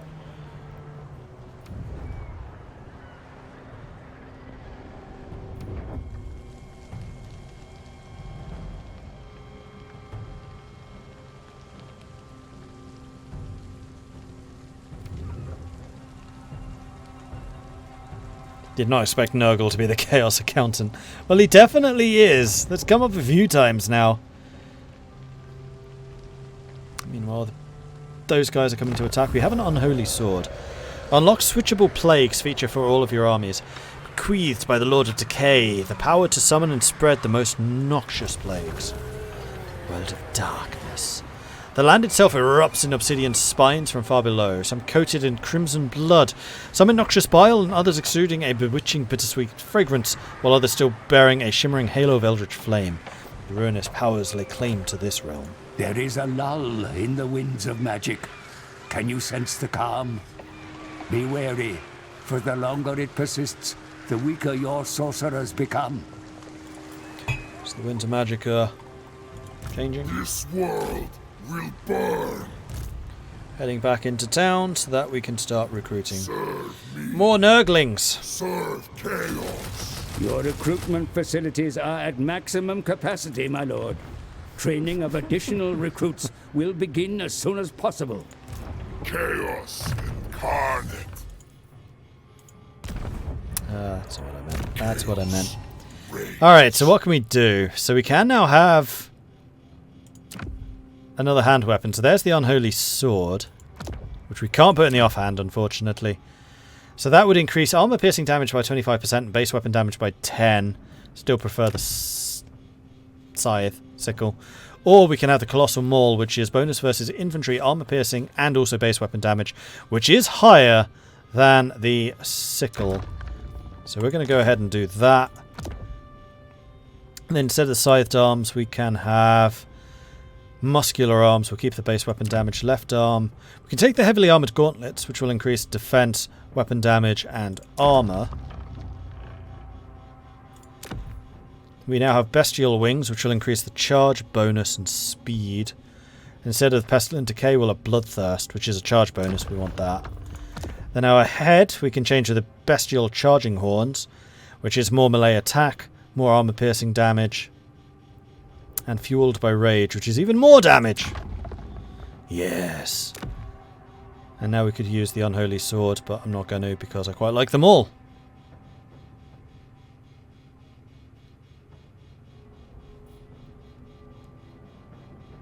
Now he's looking a bit more fighty. 620 damage, 92 speed, 51 melee attack. Not bad. And finally Quack got a nose. Huzzah! It's the little victories that matter. All lusts are manipulated. And we got the dedicated village. Good.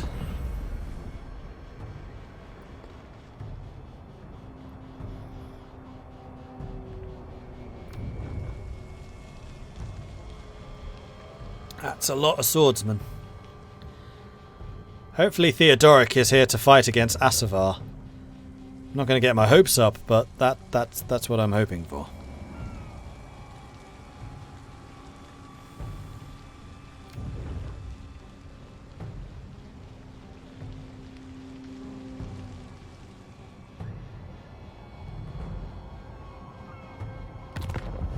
My lord, the enemy raid your lands and slaughter your denizens. Take up arms against them. Make them pay dearly for their transgressions. You're raiding me? That's just rude. But no, in the meantime, we need to try and get some more Nurglings. What did we lose? We lost the cavalry guys, which is unfortunate. They were quite good. We lost all of our flyers. But we're going to have a bunch of Nurglings. And honestly, the Nurglings just so tanky that I'm kind of okay with it. And they're also cheap. Cheap, cheap. Surprised you can go for the left-hand one for Nurgle to get the spell. The spell costs 22 magical thing, though. Winter magic is very expensive. Very, very expensive.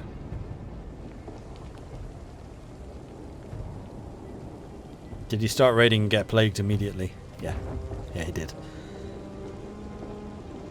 And now we have a storm in the ocean. Right, so Bjornling wants a non-aggression pact. I'm going to accept that just because I have a mission to make a non-aggression pact with somebody. And they happen to be the ones who asked first. And the Nurglings have cool animations too. Also true. So there we go. Chaos Undivided got some more strength. The Groom has leveled up again. And can get hard to hit. And we need just one more turn to get those additional Nurglings. Make that 2 turns. Actually, I'm still going to have 2 Furies. The Furies have been useful. And the Bay of Blades can build something. It is going to be some more defences.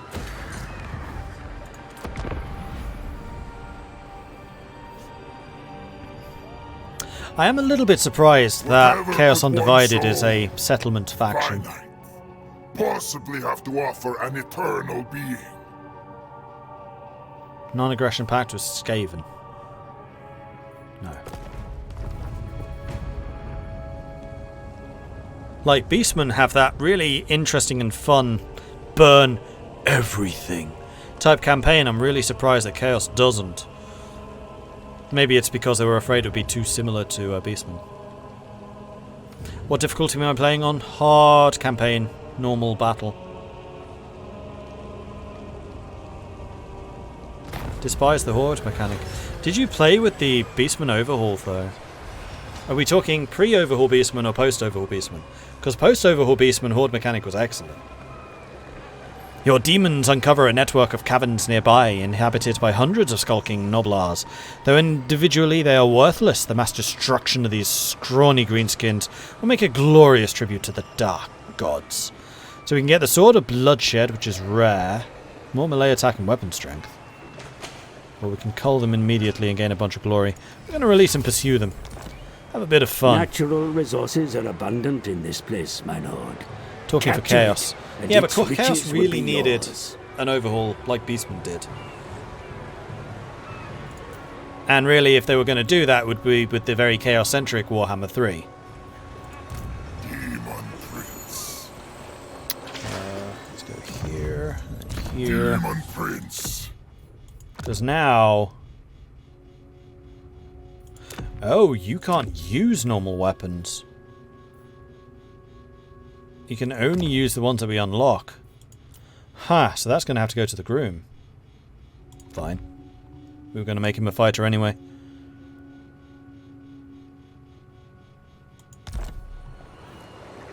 And I guess that also... Ancillaries, we've not equipped any of them.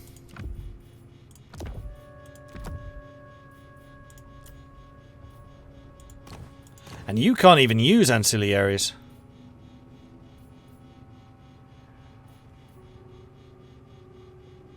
Yeah, you don't have access to them.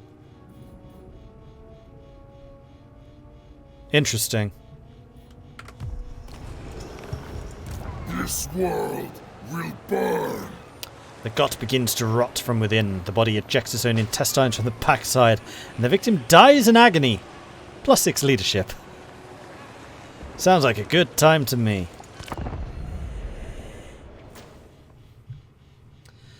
During the end turn sequence, yeah, we've seen this already. Thank you. Yep, thank you. Carry on.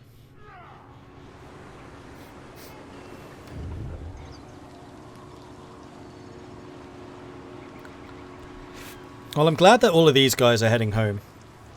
I was a little bit concerned that we would just be fighting an entire game of just constant Norska, You fight on the side Elven, of true and power. Empire naval invasions. Another non-aggression pact. No. Especially not because you're directly north of me and we kind of need to kill you. Thelman Ingerson. Your war efforts would be Discovered. strengthened by the raising of a new army. There is no way in hell I can afford that. Supreme Accountant Nurgle says no. Conquest. Right, time to get back to fighting.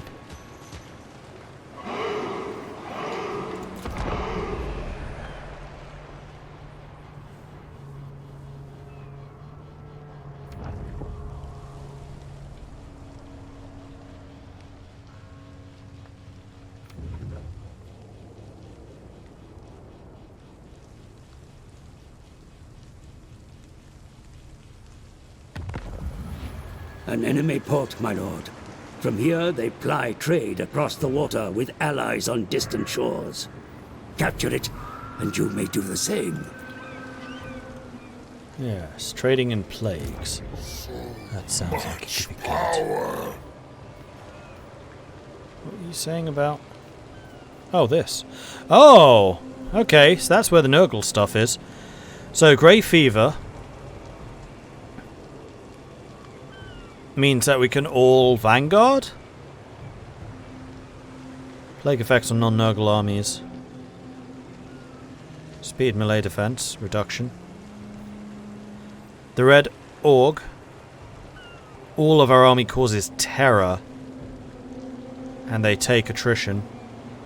Ochre Pox, recruitment cost goes down, replenishment for them goes down.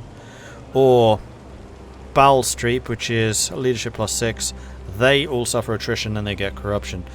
Well, in that case, I'm kind of thinking Vanguard.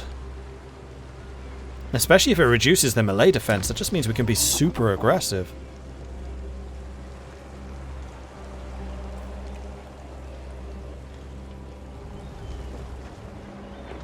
We're going to need to attack this place again. And their army is there. I think what I'm going to do is we're going to hide in the woods and see if we can kind of provoke them to come and raid me.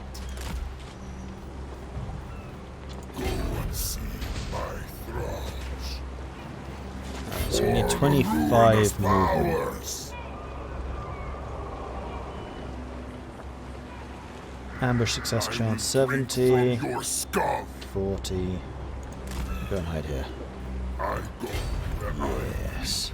Sneaky time. They can't possibly see me.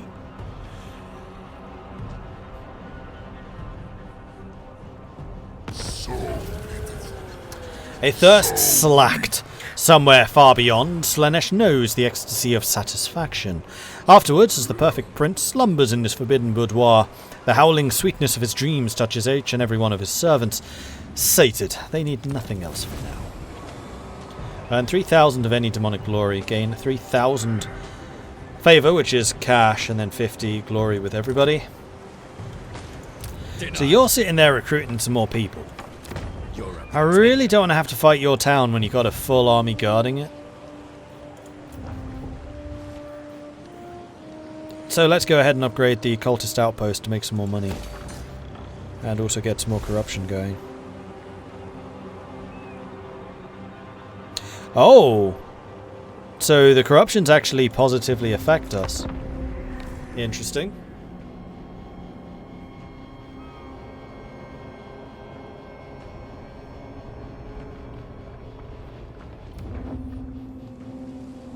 Yes, yes, yes! Ambushed! The enemy failed to spot your ambush. Attack now, and the element of surprise will give you the upper hand. Yeah, it will. Hey, Nephilim Hunter. Good so far.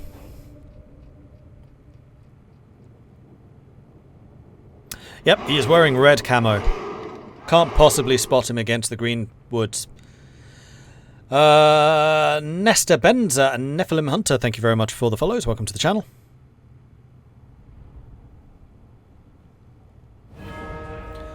Alright, so. Supreme Demon. Javelins, berserkers. So I think I want to have... You know what, I probably just want to tie these guys down and shoot them.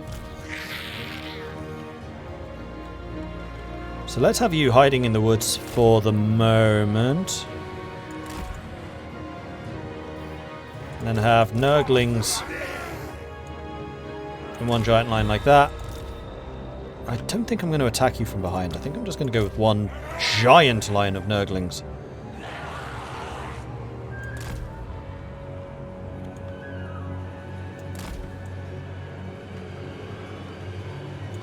Something like this. Then we'll have the Marauder Slaanesh at the back. Together with the Chaos Hounds. Chaos Hounds are the only ones that are going to start behind, because I want them to tie down the horsemen so they can't escape. Same with the Flyers. We'll use the Flyers to go after their javelins. So, Bloodletters. We'll start at the top. In fact, you know what? We'll start all of these guys at the top end and we'll work our way down. So the Nurglings down here are going to have a hard time, but they've got a hold. We'll give you a hand. We'll send you to go and tie down their general. And you can come up here to give them some support. And now we have so many Nurglings, I don't think I really care about having these guys forwards. You can go and murder the Berserkers. Yeah! Alright, start that deployment, start the battle, pause. I want you shooting them. You shooting them. You shooting them. I want you going for him. I want you going for him. You going for him.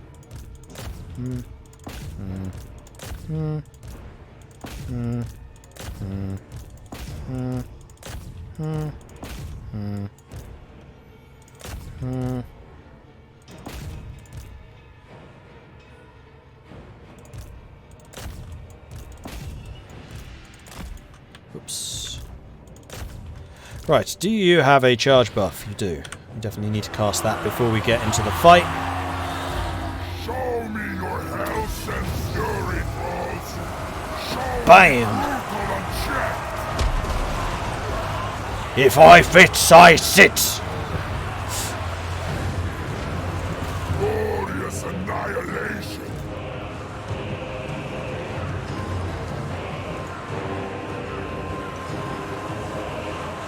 Marauders of Blood!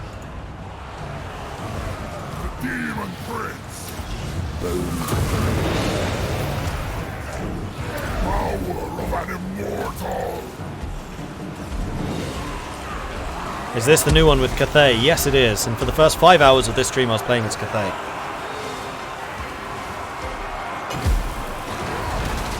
What I get? Come on. Arcane Surge. Power recharge. It's too bad. Oh yeah, we can reduce their strength of them. And we'll have you lot roll up the line. Ready.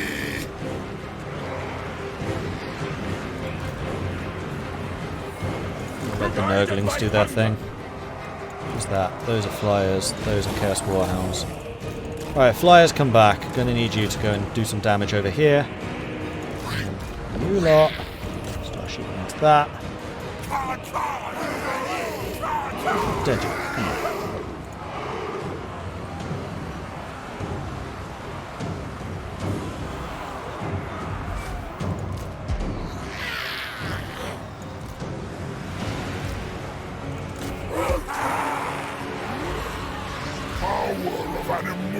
Right, Felman's not going to live for much longer, I don't think. Move you up there. Enemy lord is wounded. Right, you can jump into the middle of this. Bombardment? Fecundi, that's a health buff. I don't want to use that either. You can keep on casting this, I think, in various different places.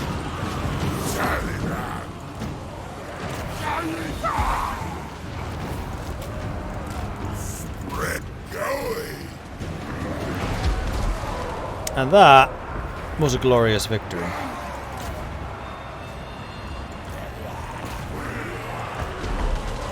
Evisceration.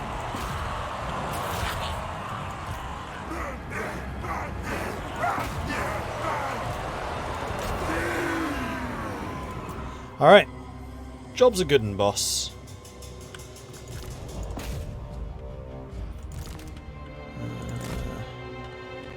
A lot of people chasing you already.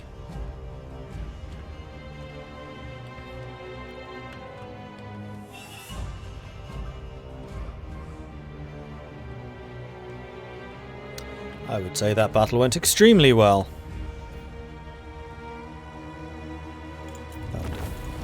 Decisive victory. Darn right. Now I don't need to fight this army when they're defending the city. I lost 117, they lost 1,020. That was an absolute massacre. Glad we killed so many of their javelins. Glad we killed so many of their berserkers. The berserkers were going to be the danger. So the marauders got 104. Bossman got 58. Bloodletter's got 116. And my ranged guy is 90, 90, 90. All very good. Well, this one I think I might give to Slanesh. Your marauders did good. Or Zinch. Your ranged guys did really good. Let's give this one to Zinch. Fodder for hungry demons. And now you're trying to get away. I don't blame you. Clan Mang are dead. Core Knight Familiar. Remember you must kill and kill and kill and kill! Ranked up in enemy territory. Campaign line of sight plus 15. Quail before your Quack God. leveled up. Plague Troopers. What do we want to go for next? Do we want to go for Root Marcher? Let's go for Infecting Presence to get some more corruption. And there we go, turn 19. Yeah. Unstoppable. And the Groom has leveled up. You can get more hard to hit. Or we could go for some of these and get you some more Scarred Veteran for more hit points. That sounds to me like a better plan. Daemon Prince. You've only got... Right, now you're expecting a valiant defeat, but honestly I have so many Nurglings that I'm just going to drown you in units. There ain't going to be much you can do about it. Let's attack.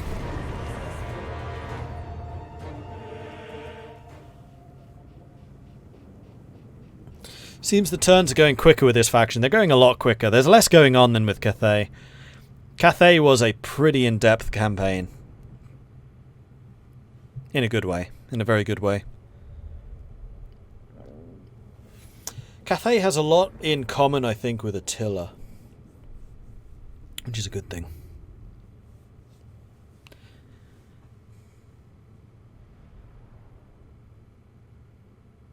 Blood Throne, is that Mordred's new gaming chair? Oh, that's good.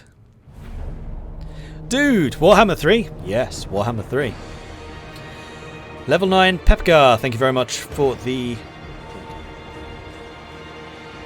Sub-Zero G, thank you very much for the follow.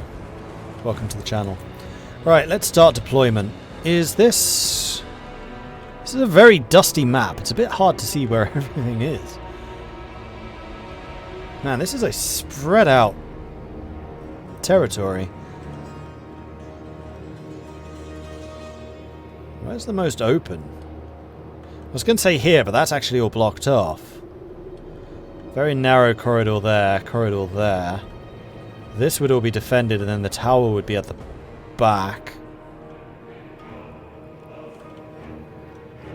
I don't see any entrances on that side at all.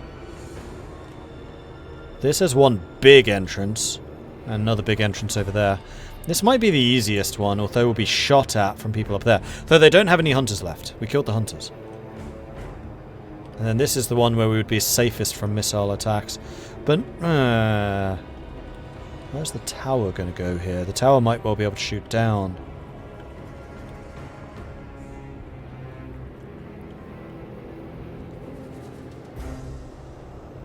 Although here we would be fighting against those 2 points. This is probably the most isolated, although you'd be able to shoot out from there. No, I think I'm going to attack this side. Through there, through here. Or, even better, because they're only going to have a limited amount of resources to use here.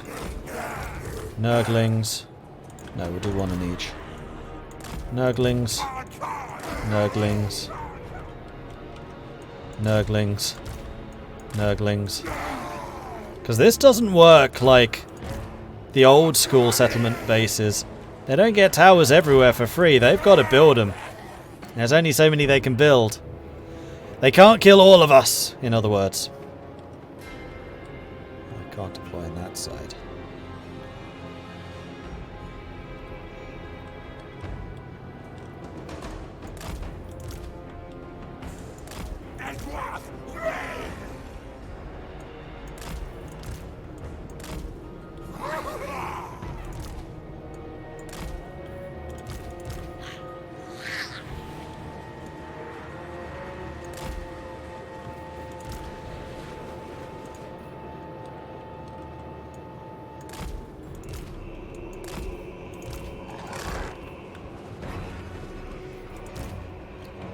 Put the boss man here.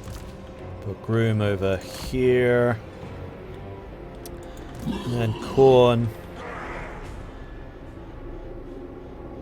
I think we'll put here as well, as it's nice and open. Alright, begin. Pause. Let's see where they've actually guarded. So they're building a tower there. They've actually done very little defensively here, so let's just sweep in and attack it. Same with you. They have put a tower there, so let's not go that way, because that tower can shoot downwards, I would imagine.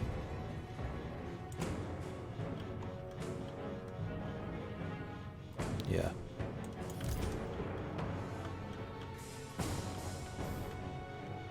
So you lot just chill. It's fine. We will attack down that side with the bloodletters, and Big Man can go for the back line. Oh yeah, Big Man can go for the berserkers. That works for me. That tower is probably blocked by those cliffs, so you go on and attack that. And they've not left anybody guarding this side. So go!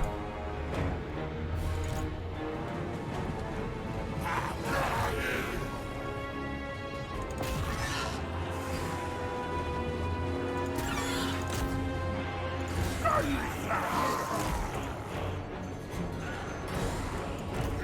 world is mine.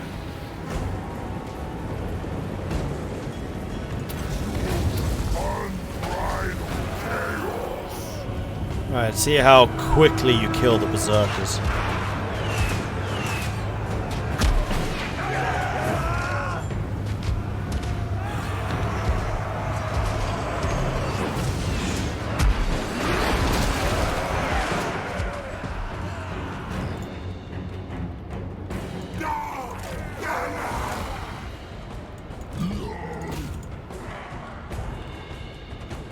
Alright, you guys are murdering them, that's good to see.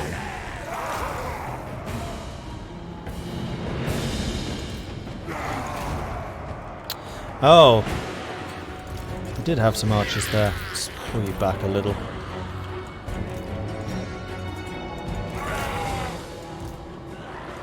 Taliban, obey.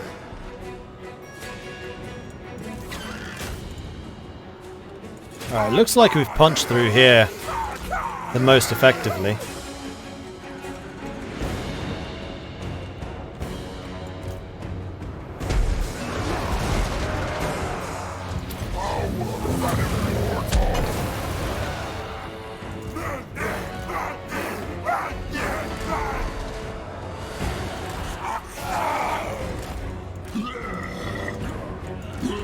You keep going.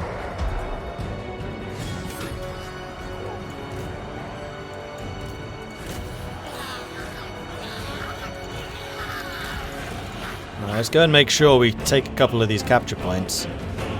That's all of those towers dead.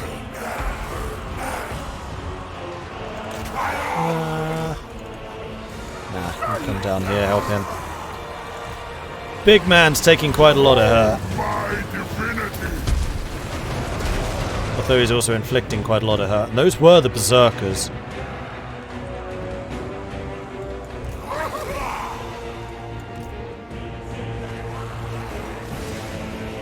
Nurgling's getting shot by the horrors, but it's fine. They're expendable. Go and capture that, destroy it. Marauders Slanesh are getting a little bogged down there.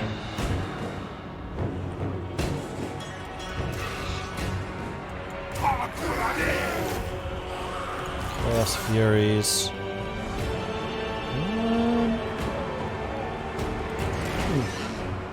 Probably come over here and kill those marauders.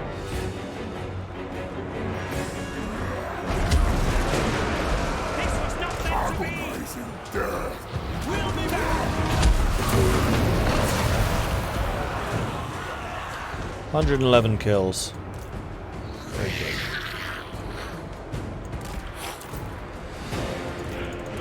We're about to take that capture point.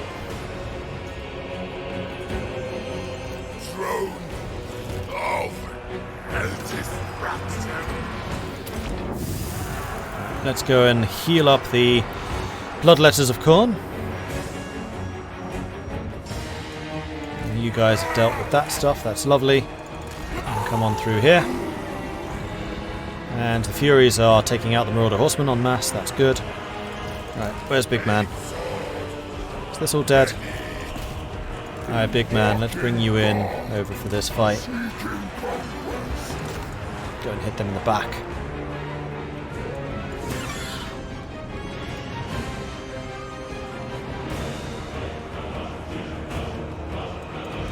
This has been a fun fight, actually, considering how spread out it is.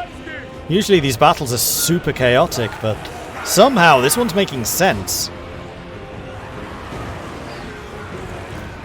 Alright, let's get the Nurglings hitting you in the back. Where's Big Man? Oh, Big Man arrived.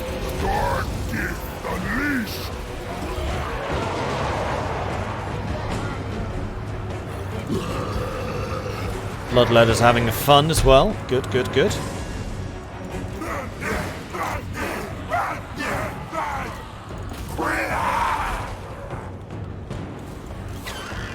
Those Marauder Horsemen did not really stand much of a chance.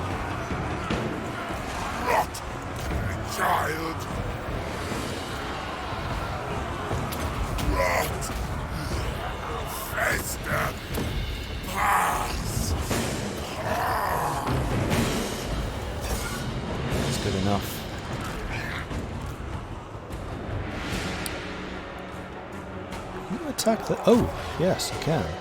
I forgot the flyers can go for towers. Flyers can go for towers. That includes the big man. He could probably kill that in like 2 swings. That's something I need to remember in the future. Because towers aren't cheap. So big man killed 160. Bloodletters killed 100.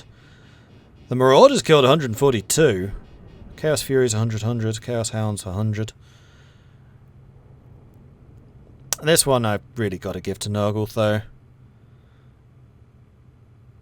This was down to just having troops everywhere, which were tanky enough to take any tower hits.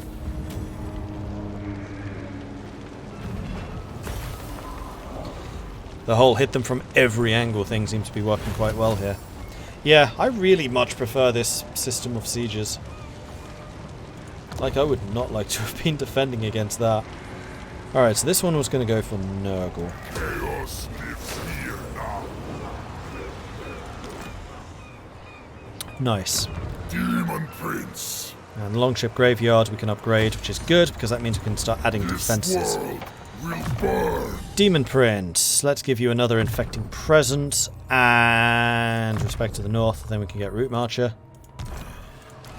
Chaos Room, rewards let's give me once you- more.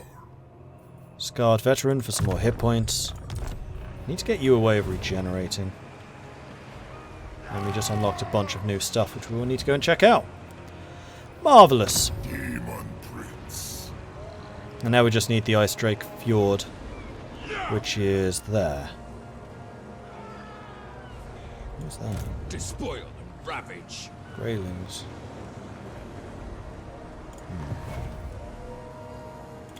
Right, what new stuff did I get? Supreme champion. We have a new head, or 2 of them in fact.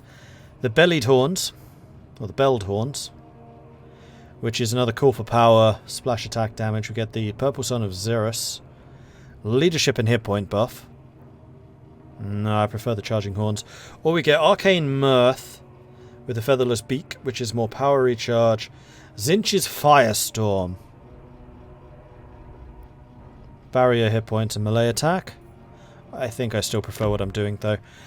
We could get Heavy Bracers, which would be Transmutation of Lead, which is an area hex that reduces enemy melee attack and also base weapon damage. Gives us more armor, gives us more melee defense.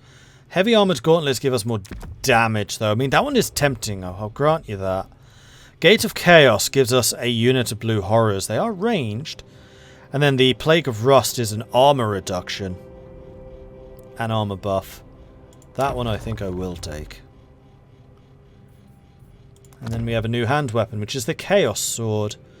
Base weapon damage plus 10. We still have nothing in the offhand though. I think I'd much rather use the two-hander. I am tempted by those heavy bracers.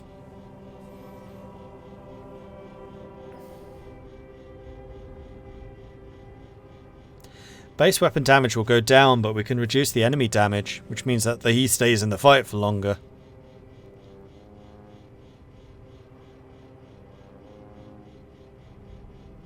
Nah. He's very mobile. You don't use magic that often. It's a spell I would use quite a bit. Alright, let's do that. We're going a bit of a hybrid fighter mage right now.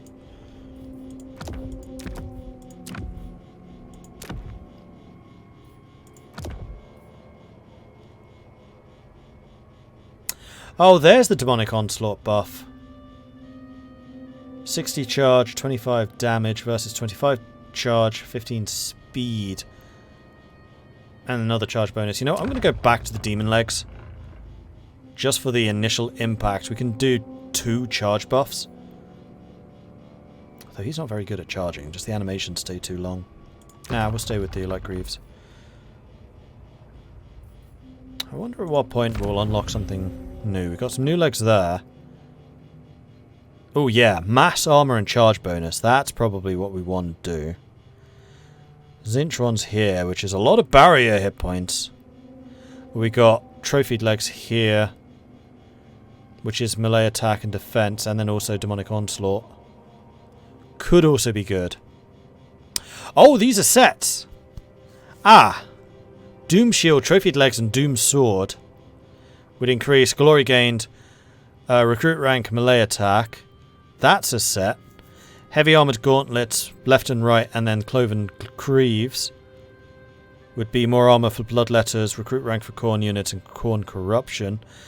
Ornaments of Blight, Nurgle Corruption, melee defense for Plague Bearers and Exalted Plague Bearers. Ornaments of Desire, Diplomatic Relations +10 with Factions / Corruption, and then Speed for Demonettes. Or Winds of Magic Power Reserve +3 per turn. Zinch Corruption, then Ammo for Blue Horrors. I really want to do a Zinch campaign. I feel like Zinch has a style I would quite like to. Magic and range. Show the bird head? Okay. I have ascended. So I'm currently using that one.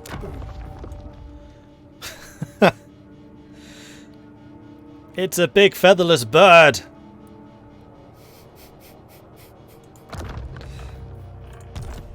Just wanted to ask that when you mention early access, it means that all pre-orders of access starting now is temp access for a few days. I don't think anywhere I said early access, it's preview. And no, this is just for the content partners, which are those who are most trusted by CA, I guess would be the way to say it. So there are just a group of content creators who are given access by Creative Assembly, because we've worked with them for quite a long time.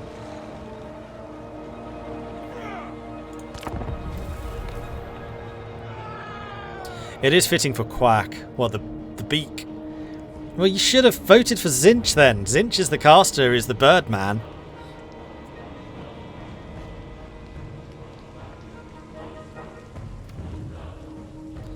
To be honest, the thing that worries me most right now is Khorne. We haven't seen anything with them where they aren't getting their butt kicked.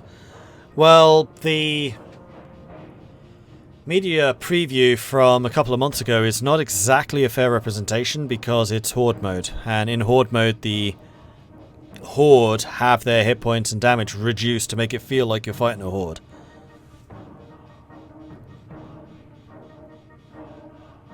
You did vote for Zinch. Well, there you go then. So Bjornlings want military access. I'll allow it for now. I need to check to see if I can even confederate you, seeing as they're Norska. One of your wild-eyed cultists claims to have communed with the lesser god Zuvazin, the Undoer as he is known, is desirous to disrupt the age-old balance of the ruinous power and sees your rise as a means of achieving this. Thus, you may choose a blessing. So we can get more diplomatic relations with Greyling, or we can choose an insight.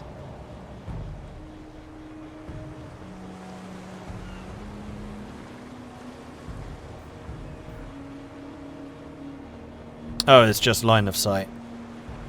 But we're not really doing relations with Greyling, so I'm going to go with the insight, even though it's a temporary thing. Mission issued. Chaos Invasion Despoilers. Sack or raise 6 Kislev Catheo Empire settlements.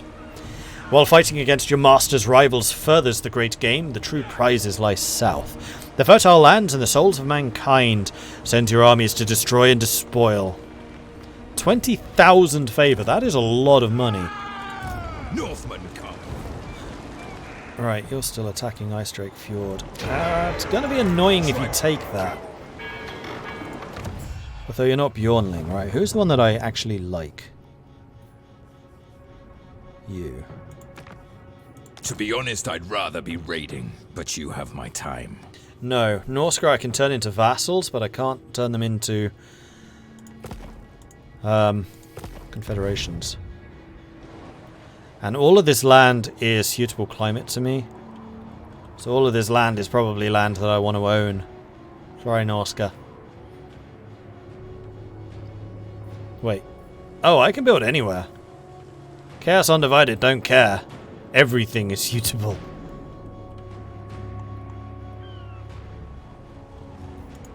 Daemon Prince. Now, I would really like to go sailing over here to go and destroy Ice Drake Fjord. But I suspect that Greyling's going to take it first. Slaughter the What's Grayling own? Grayling have 2 settlements. Oh, it's these two. Oh, they'd be easy to get to. They'd be really easy to get to. What I could even do is go and kill that army to stop them taking my stuff. Yeah, we'll go and lift the siege. Sure, why not? See, we're the good guy. We lift people's sieges. We don't like to see people oppressed. We just prefer to see them dead. Maybe ally the northern tribe and have them land there so that I can then focus on the south. Yeah, I considered that. Having them as a like northern vassal, just protecting my coastline. Oh, Theodric's coming back again.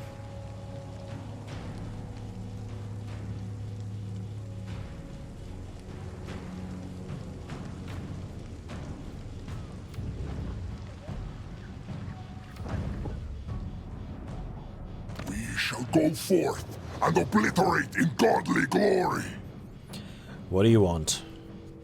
I don't have non-aggression with you, do I? I don't think I do.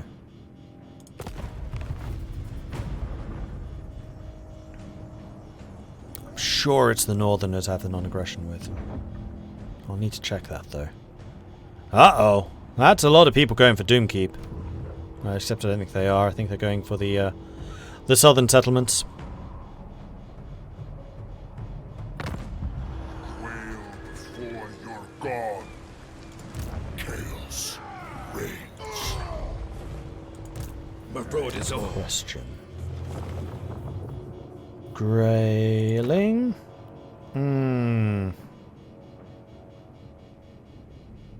Oh no, you just like the fact that I'm at war with everyone. I don't think we have a non-aggression pact.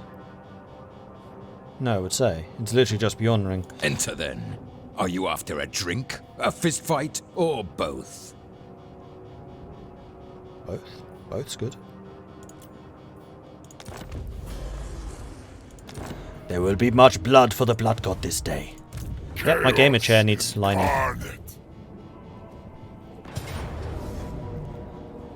Pyrrhic victory. They do have 4 units of berserkers and a couple of marauder horsemen that my furies are going to have to chase down. May want to dedicate your next town to Corner's Inch so you can get recruitment buildings for them. Right now you only have Nurgle and Slanesh. True. I mean, I do only have 3 towns, so it's not that surprising. And this was very sneaky. I feel like this is a Slanesh sneakiness. We're doing diplomacy.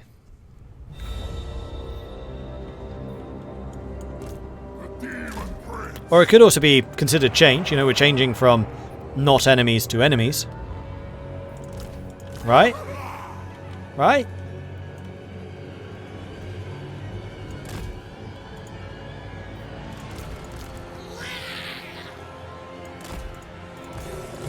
Where are the horsemen? There's one there, which we'll need to trap. And then there's probably one there. Yes, there is. Alright, big man. Big man's going to be here in the middle to go and kill him. You can go there. Then I think I might put the Khorne bloodletters here. And sure, we'll put the Slanesh marauders there as well. They like to get stuck in. Chaos hounds we'll also put over here so they can chase down anyone who tries to run away. Begin. Alright, big man's going to go for that. You're going to go for them. Nurglings are just going to run blindly forwards.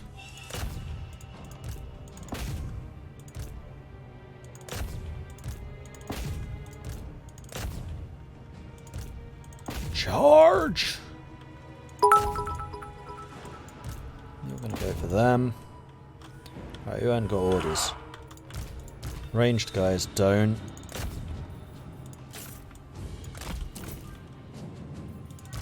And these guys don't yet. Go. The enemy approach on mounts, Commander. Keep your vulnerable units close at hand.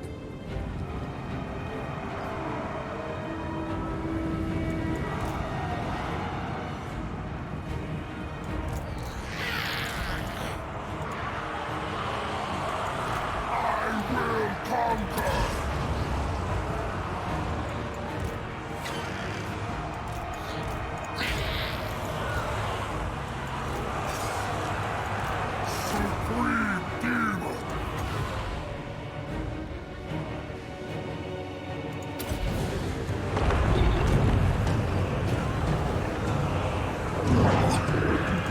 Without mercy.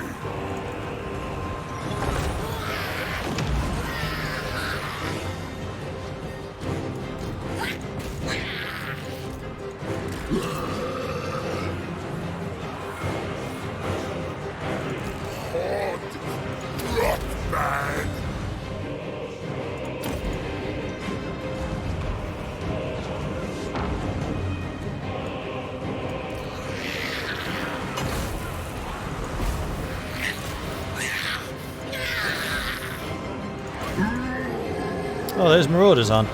Berserkers aren't dead yet. I'll kill them first.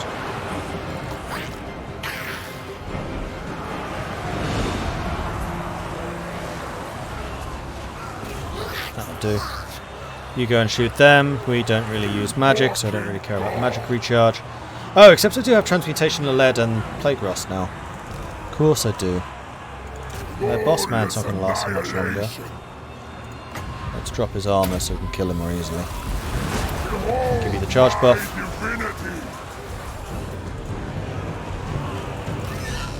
Well, it looks like one of the Furies died. Unfortunately.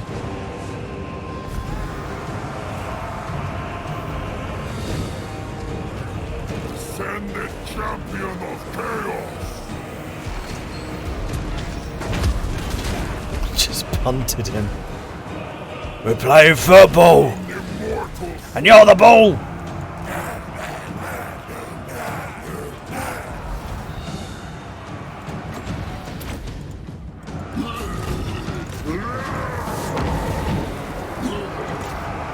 Pain and despair.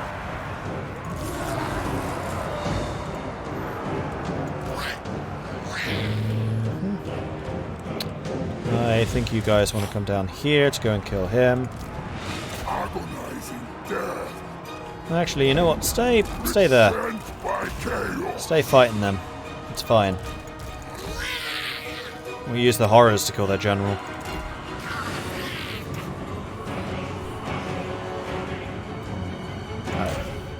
Oh, you guys are out of ammo.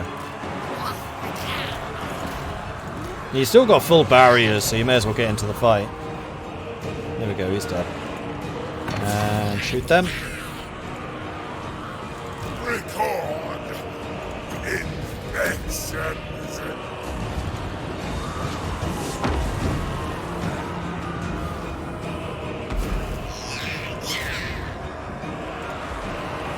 What do I get? Direct damage. Nah, we'll save it. Actually, we could do the direct damage on that.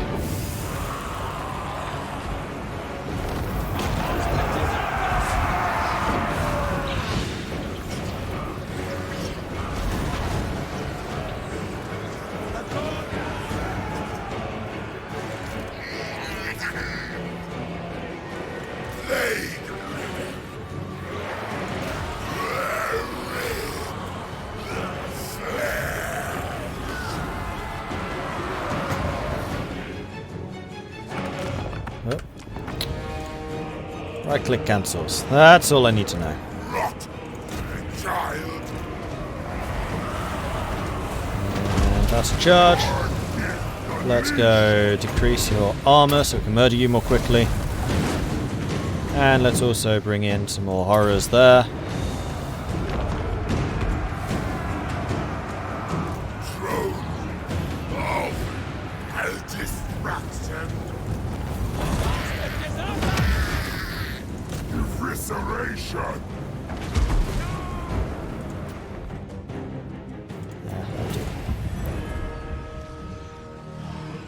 You sure you're not playing golf given the tool you're using? True, but we kicked him. We didn't slam him with the hammer. That's a lot of Nurglings dead. They took a bit of a pasting, especially in the face of the Berserkers. Yeah, Norska Berserkers, like the one unit that they have that's legit dangerous. At least early in the game. Until you come up against people in armor.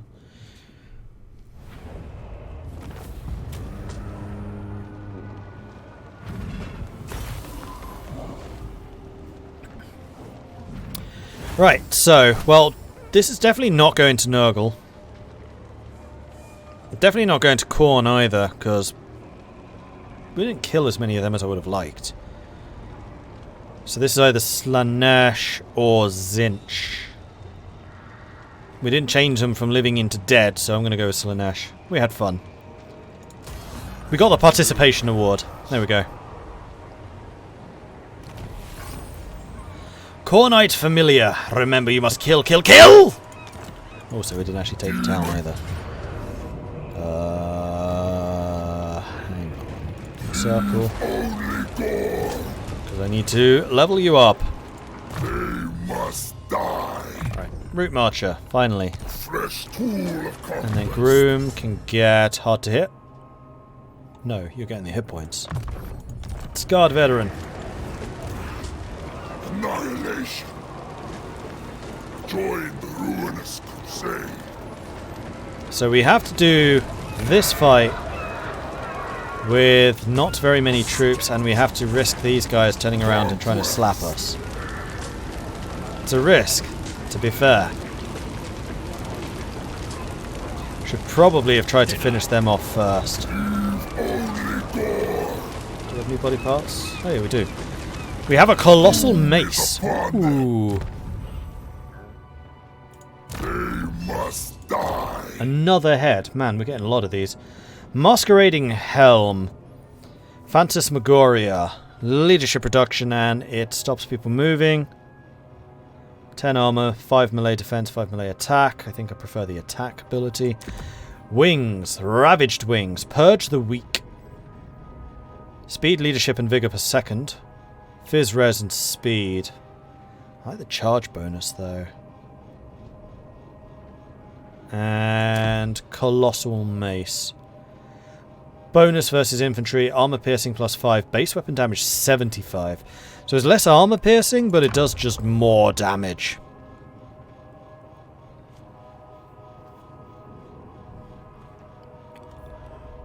Less talking. More smashing! Conquest. Yeah, alright, let's go and attack.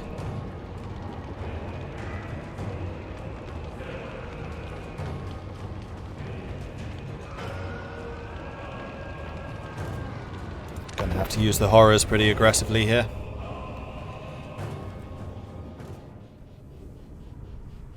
Although I think that big man probably can do most of this fighting himself, to be honest.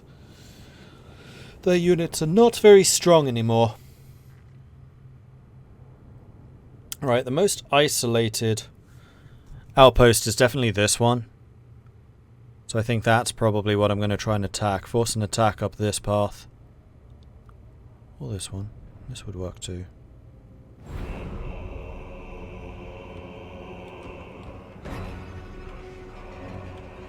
Yeah, because we can fly.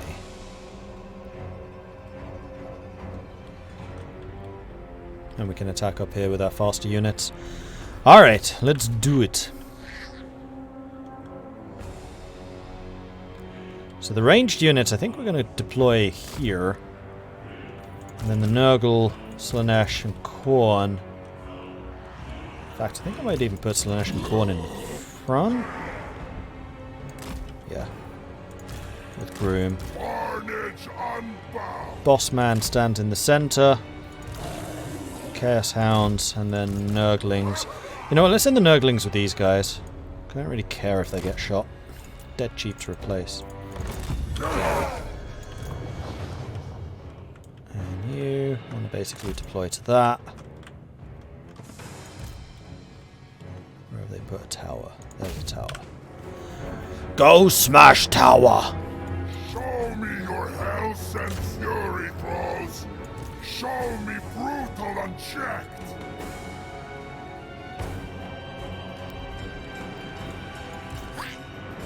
Oh, for Pete's sake.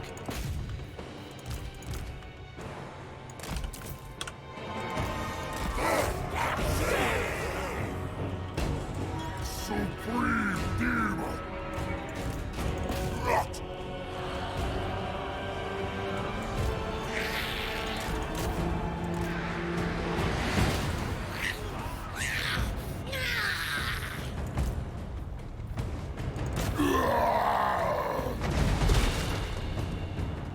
Huh, you don't take this thing apart as quickly as I expected.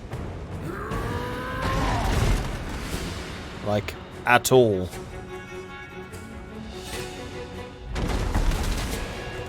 So the Chaos Furies are by far and away the most effective tower killer. Need to recruit some more of them, clearly. Your barrier's gone, so you back off.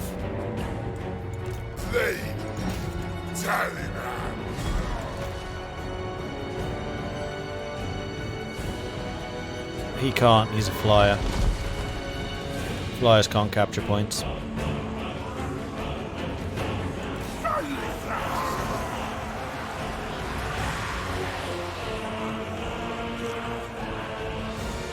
Doesn't work when you land either, we tried that earlier.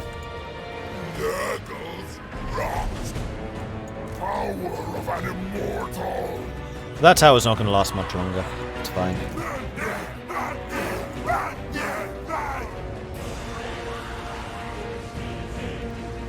Oh, those are ice controls.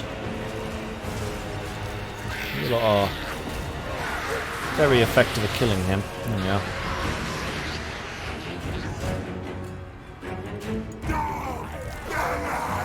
Might be different for Lords. I strongly doubt it. Alright, try that here. Otherwise you just have a Lord fly over and do the same thing. Are there regiments of renown you can insta-recruit? No.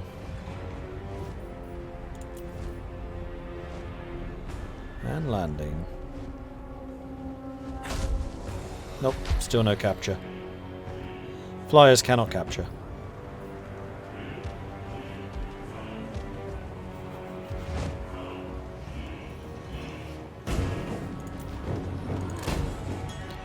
Too easy to just ignore all defenses.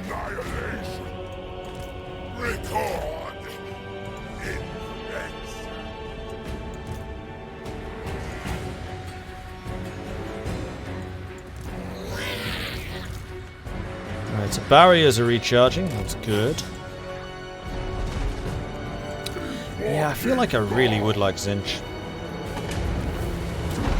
Is that one dead? And there's the victory. Haha!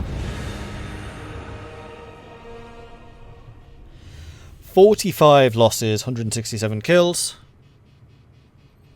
Most effective there were Chaos Hounds and Bloodletters.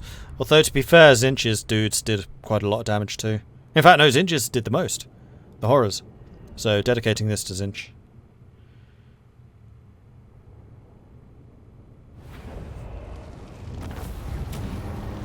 Decisive victory. So we now have the Icetooth Mountains fully occupied. Mission successful. Slaughterman! Construction cost reduction. Mission issued. Captured 2 provinces. Daemon Prince. Right, Quack. I'm going to need some of them. Some more of them. 2 of those. Some of them. Some of them. Serve chaos. Did we get some new items? Yes, we did. Loads. Champion. So we've now got the Avian Physique. Glean Magic massively increases power recharge. Winds of Change, miscast chance massively reduced. Barrier hit point significant increase in the ward save. I'm going to stick with the spiked collar because it just suits us very well. New wings, aged wings, arcane flight, spell mastery goes up, barrier hit points, ward save. I still like what I'm using. Legs, we now have the trophied legs, which is more melee attack and melee defense, plus the demonic onslaught. Yeah, we're going to go with the trophied legs. And then now we finally have an offhand. We can have a chaos shield, which would be melee defense, missile block, and missile resist. But don't really need missile block, and you just fly over them.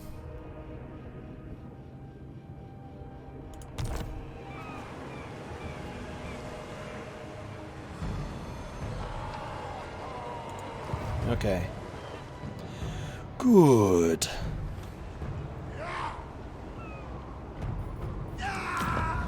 Right, Right, Ice Drake Fjord needs to get lookouts.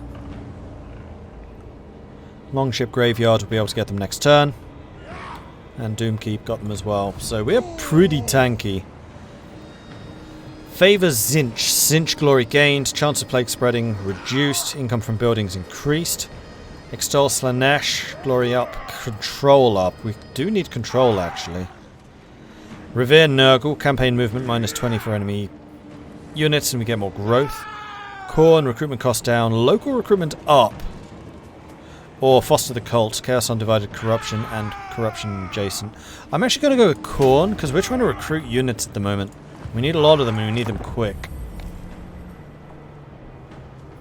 Then once we've recruited them, we'll probably switch to the Control one.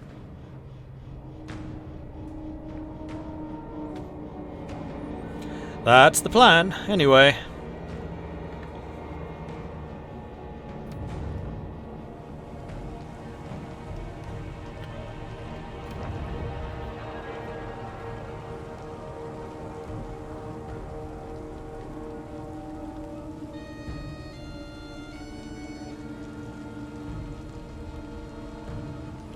Before we get all the Nurglings, do you not want to get a few more blue horrors for the ranged? I've been struggling a bit to use the ranged units because we're so aggressive. If anything, I'd want something with a bit more oomph in close combat, like more bloodletters. So then we can use the Nurglings to hold the line and the bloodletters to actually go in and do the damage.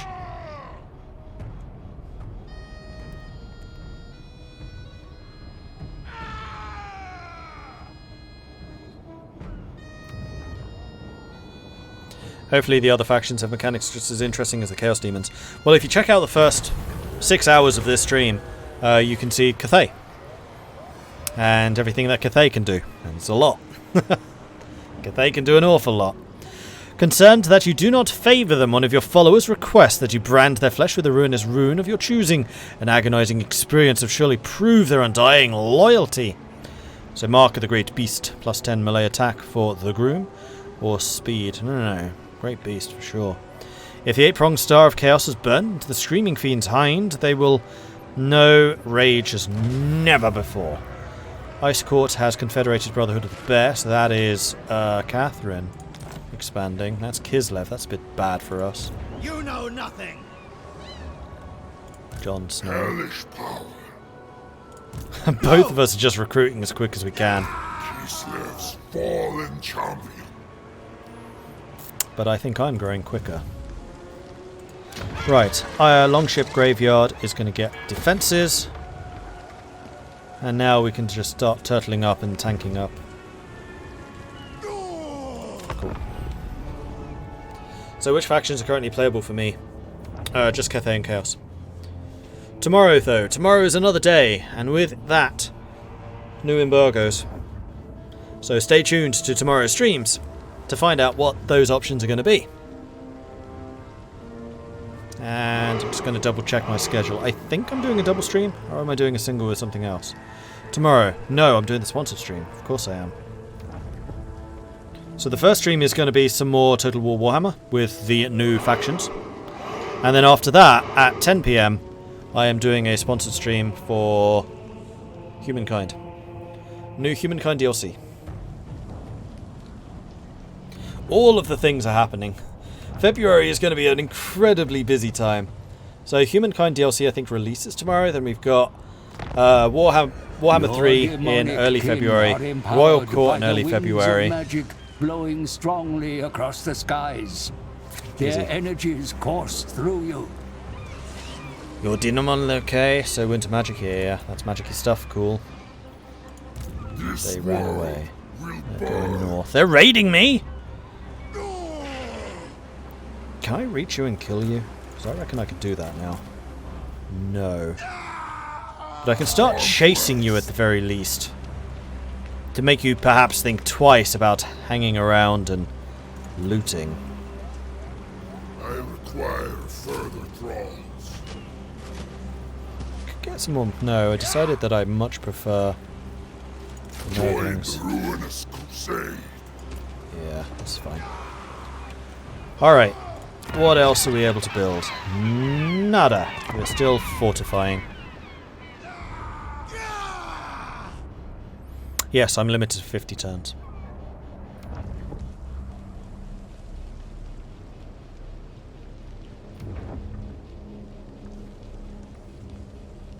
One thing I do need to double check actually is to make sure that the embargo time is up. I know that the date is good. Just double check. Embargo number 2. 2 PM GMT. Yeah, we're fine. It's actually earlier than the one today, but I'm going to do a normal streaming day tomorrow. 10-hour stream is a pretty long stream. We've still got an hour and 15 minutes to go. Almost up to 9 hours. Eodelictidis, thank you very much for the follow. Dying Breath, thank you very much for the follow. Sindrin had some bits 20 minutes ago. Hopefully that's still there somewhere. Sindrin, a Daemon Prince, eh? Well, I didn't vote for you. You don't generally vote for princes. Trait gained. Charisma and charm are enough to rally anyone to the cause. Spent multiple turns recruiting, and recruitment cost goes down. Black Venom is dead. Skraeling is dead. And you're running up that way. Well, I'm going to chase you. So you're still in my territory, technically. And then we're going to recruit something else. We could get more blue horrors. I have enjoyed having that many Nurglings, though. And they're also cheap. Horrors are actually the most expensive unit. Ah, something can upgrade, and I think it's going to be the Doomkeep.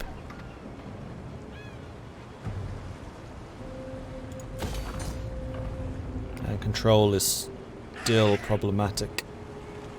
Although, actually no, -9 from the raiding. If we get rid of the raider, then we're fine.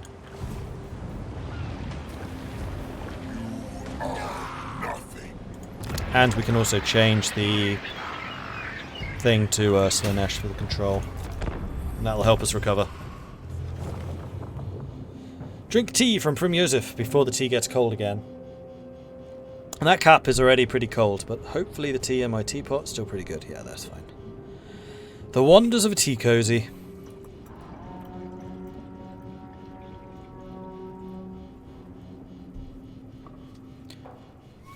Who are we playing as? We are currently playing as Chaos Undivided, also known as the Daemon Prince. Military access from the Exiles of Khorne. You know what? That one I'll accept. Scarbrand's one of the other legendaries.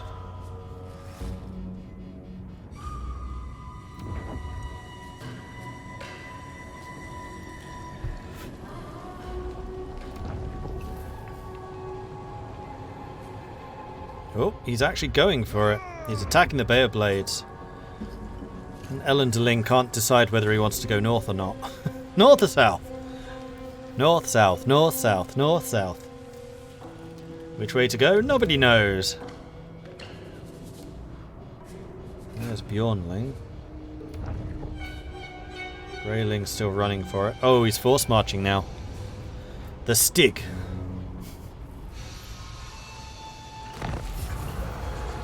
Some say that he's soon to be dead. There is something exhilarating about raising something up from where once there was nothing. The Tome of Fates calls to me, foretelling of a way to elude the Maelstrom and enter the realm of chaos.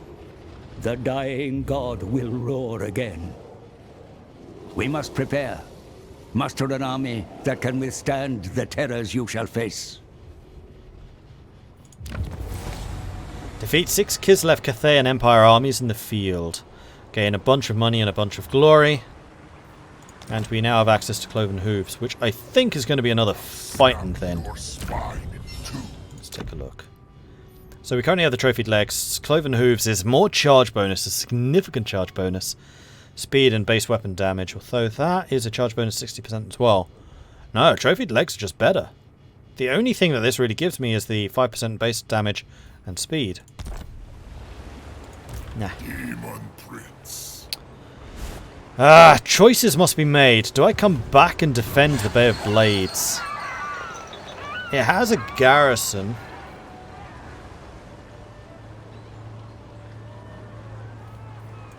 And Theodoric's attacking mostly with swordsmen, I think we should be alright.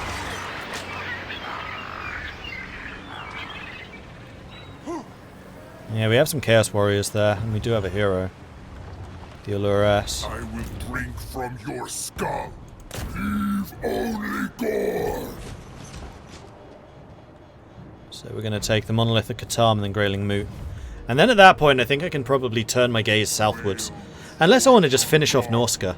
And then I just have the entire north on my side. Although they can attack it by sea. Although I think they're only really attacking, like, these areas. Although...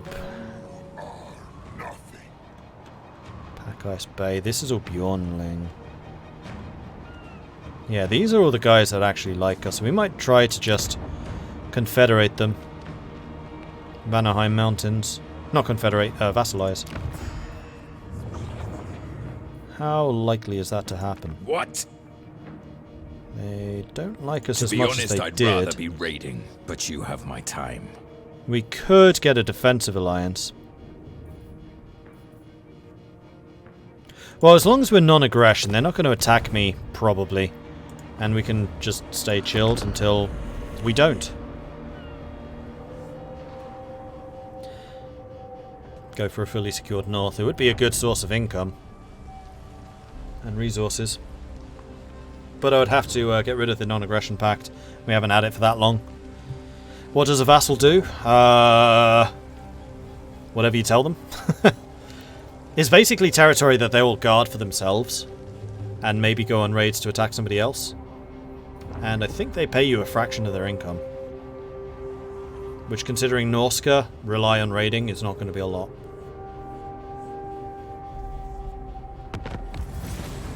The mightiest fortress. Upgrade any settlement to level 5. In good time. For now, though, we're going to go and attack Cthulhu. Chaos reigns. Doom is upon. You're expecting a valiant defeat. They've got 2 units of Berserkers and 1 of Chaos Champions. Sorry, Marauder Champions. Or Chaos Champions, they'd be a lot better. I think that this is going to be another case of attack them everywhere. Or is it?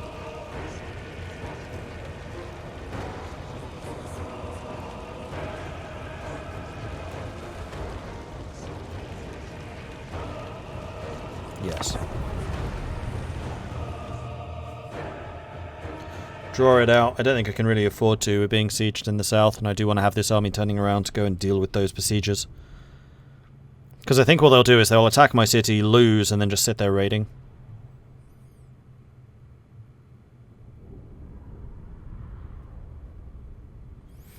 That's true. Could build an outpost in the allies' place, so if I vassalize them or if I make them into an ally, then I can build an outpost there and then I can recruit some of the Norska stuff. Like, actually, to be honest, Norska Berserkers with the Nurglings would be a good combo. Nurglings hold them up while the Berserkers murder everything. And Berserkers you can get really early.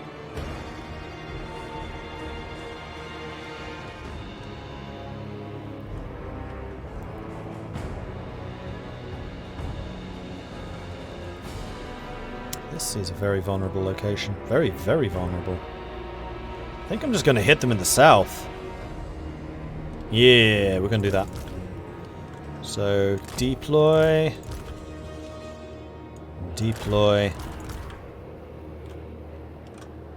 Deploy. Deploy. And then deploy. We'll put the horrors on this side because it's nice and open. We'll put the flyers in the center so that you can react to wherever towers are. Put you there as well. And we'll put you two on this. No, we won't. Put the Bloodletters here. Put the Marauders here. Pain and despair. Why am The I eternal pulling you so far hunters. back? I need to do that.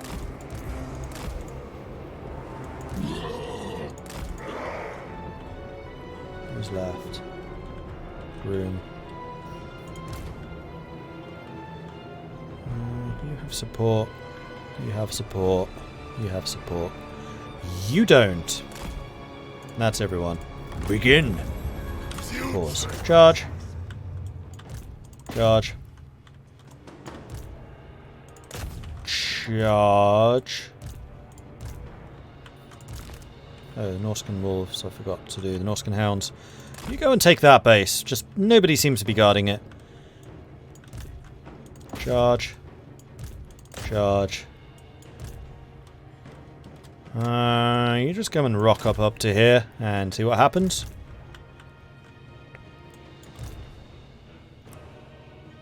And so far, no defenses whatsoever. Nope. Where's the general?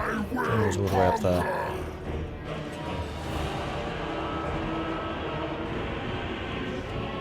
In that case, I would say that's a dangerous unit. I'd say that those are dangerous too. Let's go and fight them.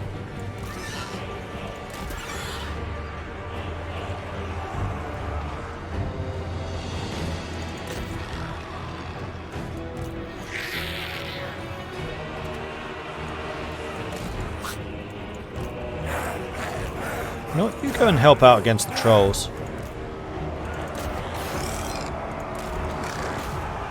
Daemon Prince.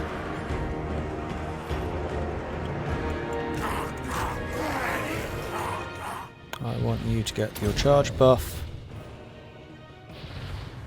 As well.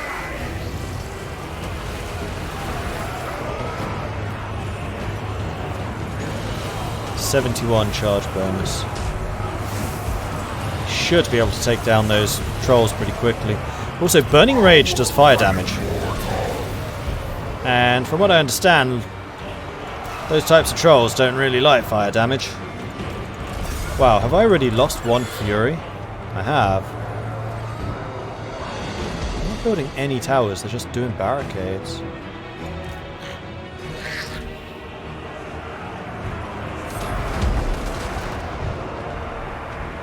Evisceration.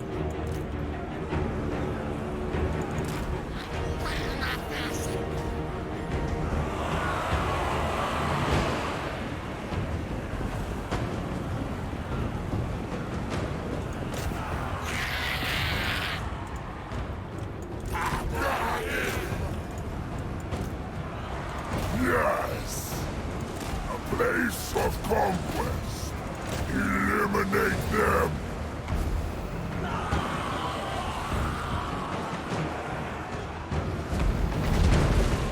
Oh, is that the hounds have captured something and you're about to get attacked? So let's back you off. You've peeled a bunch of their units away, which is fantastic, and they've wasted a tower slot up there. I would say that was very good going. Although that tower is able to hit me. Oh, it's because of this. I see. Without mercy. Could I summon?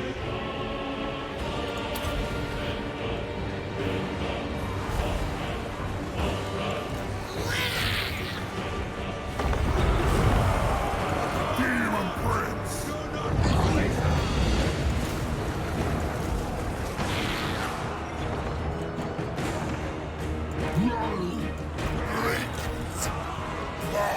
Let's go and attack you. Looks like the Chaos Furies died, so they weren't particularly effective. Now what I was hoping was that we could use the horrors to go and capture that, but it doesn't look like that's going to be feasible. Let's do this.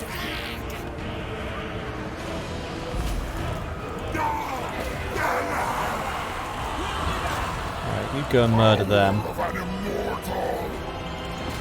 You go and attack them. Or in fact, what's your movement? 88. What's theirs? 99. Not going to catch you.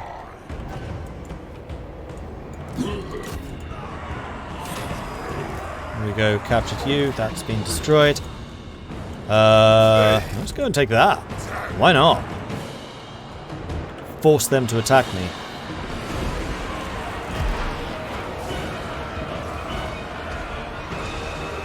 I will conquer. It's been captured. Let's go and stop them. These horrors should be able to deal with you pretty easily. It's been destroyed. So we still have that tower up there to contend with. We've lost 200, they've lost 700.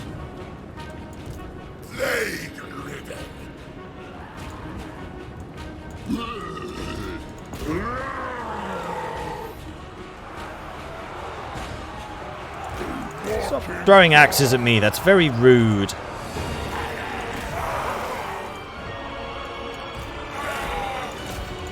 Alright, we have some people recovering. Those Nurglings have been fighting those Marauder champions for a while. That's fine. If we're holding up an entire unit of Marauder champions with Nurglings, brilliant. That's what they're for. Carnage unbound. There's a barricade. I see the problem. I see the problem. We'll destroy the barricade. And we'll destroy their will to fight.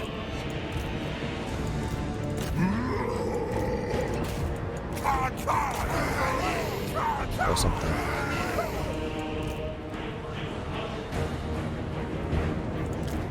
Oh, Groom's here. We're gonna take the center soon, which will reduce their melee defense by 15%, which would be nice, and also destroy all the things over here. Alright, boss man, let's bring you up here. Hounds are going to capture that point, and that's going to stop another tower. And the only spot they'll have is over here, which is pretty distant from like the rest of my units.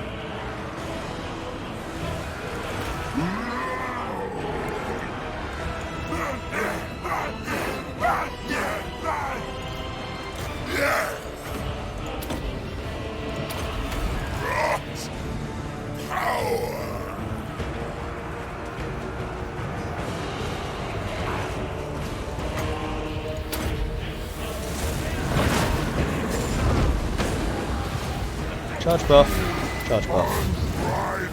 Hello.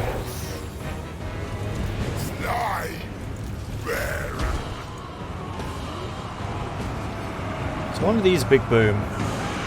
Relentless rage. Magic. No. Alas.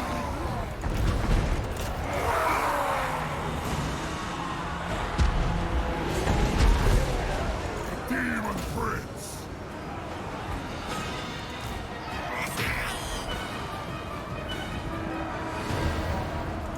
Throne of distraction.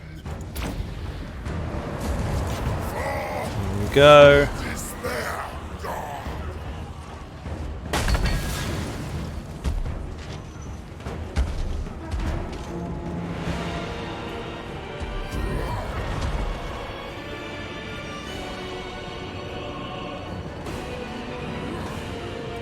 There we go, their general's dead. Let's go chase the rest of them down. Oh, no, let's go chase him down. And let's have you shoot them too. How fast are you? 38.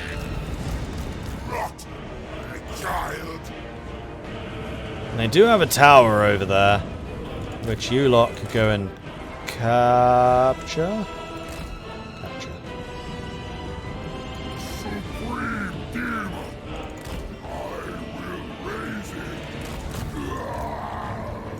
Those are some marauders, which I would rather you guys weren't fighting.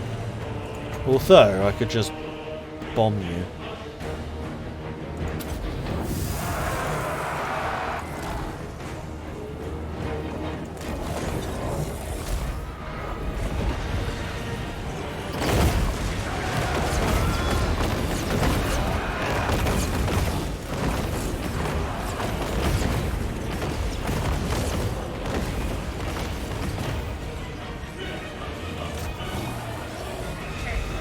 It's a nice effect, that one.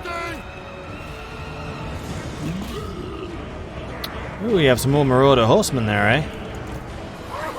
And they are out of ammo, so they have to charge us now. Within my power.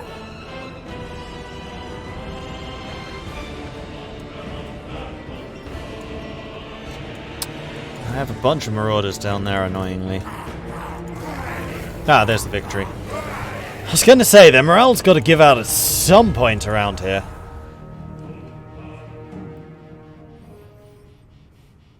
$662 losses for 1,200 kills.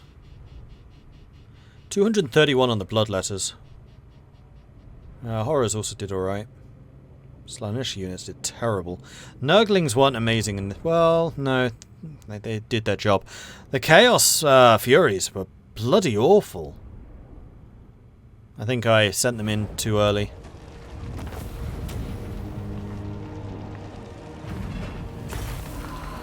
Loot gained. Lord Dosh.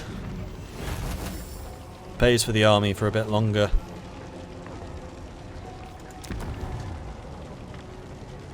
Right, so what should this go to? I guess Slaanesh.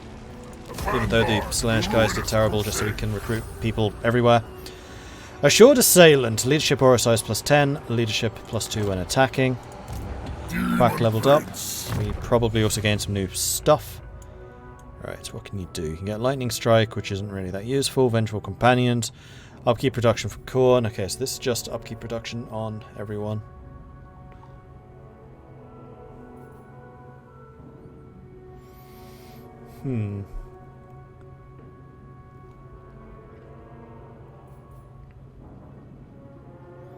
Well, we are using a lot of Nurglings.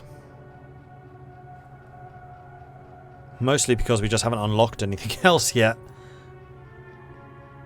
Oh, was it Khorne I was missing? Oh well. Next thing can be Khorne. Fallen champion.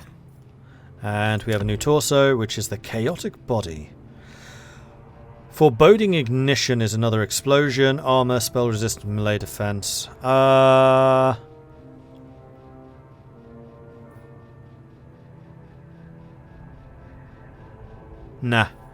Keep the one we have, and then wings. We have battle-worn wings. 20% charge bonus. Well, this one's 30. You have Purge the Weak. Speed. Vigor regain. They haven't really had problems with Vigor.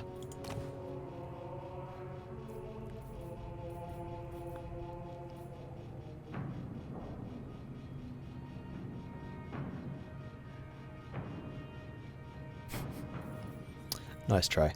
Do I want to go for the Nurglings? I don't know if I'm going to be using them long term is the problem.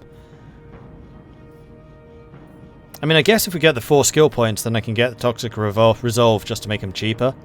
Like a blanket 15%, quite a lot. Let's go for the additional chance of Nurgle things, then we'll go for the Toxic Resolve. There you go. Fresh tool of conquest. Huzzah! And here we go. Hard to hit.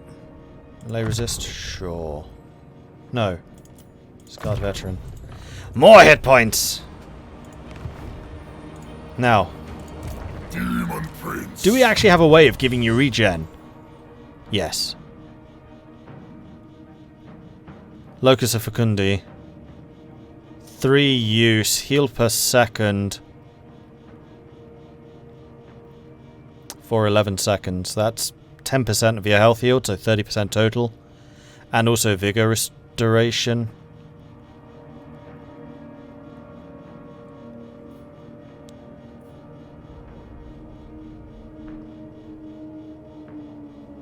Deadly Onslaught.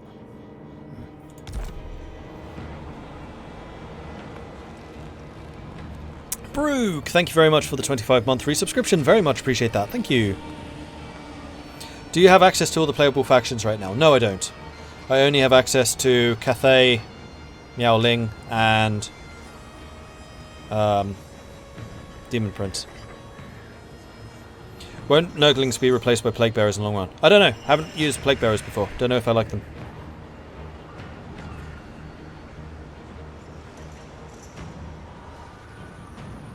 Honestly, I was thinking of playing Khorne first, but after seeing the Daemon Prince, I might play them first. They look fun. I mean, the Daemon Prince, their main thing is the customizable character. We'll have to wait and see what Khorne's campaign's all about when I get access to Khorne. Daemon Prince is the customizable one, yes. That's who we're playing with right now. Alright, let's get some more units. We only have access to the Chaos Furies here, no Nurglings. This is a new region. Well, the first thing I'm going to do is fortifications. And then the next thing, I guess, Lanashi Altar. Gives me access to a couple more units, sure. This world will burn. And we want to get the Grayling Moot and the Altar of... Oh, the Altar of Spawns. It's annoying that you grabbed that. Well, either way, we can go for the Grayling Moot. Except it's the capital. That's going to be a pain to take.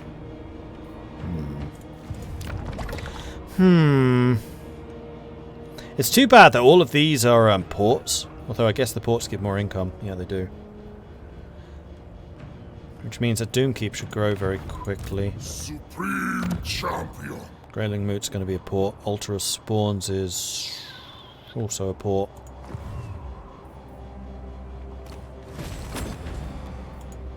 We desire more. More!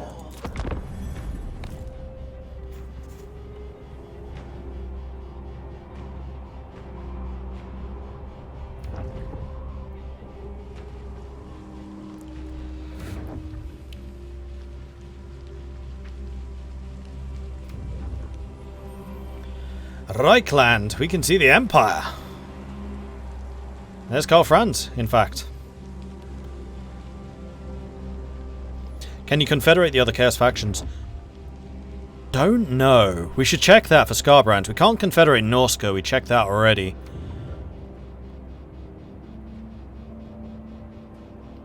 Hey man, can you show off some of the customization? I have been, as we've been playing Bobby Sandwich. Don't worry, it'll come up. It happens a lot. Your military might is dominant in your alliance. Such is your strength that you may soon be able to intimidate your allied warlords into a confederation.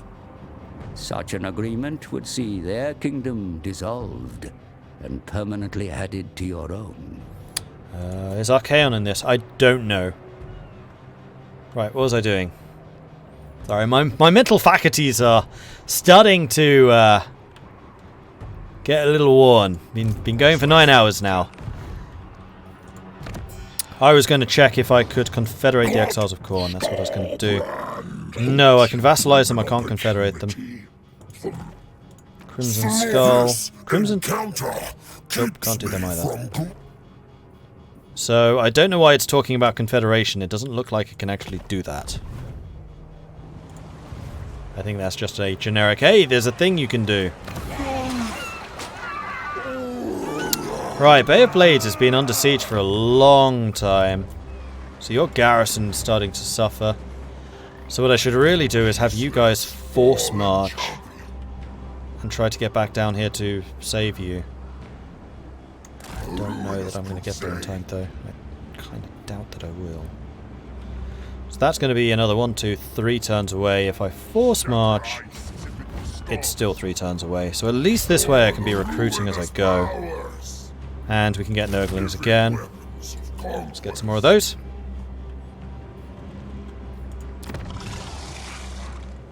Doomkeep's going to level up soon, so we'll be able to build something else there. Awesome! Right, have we unlocked anything else? Let's go and check that. Here. And here. We have not unlocked anything else just yet. Important question which hinges on me getting this game is their UI scaling. I can check.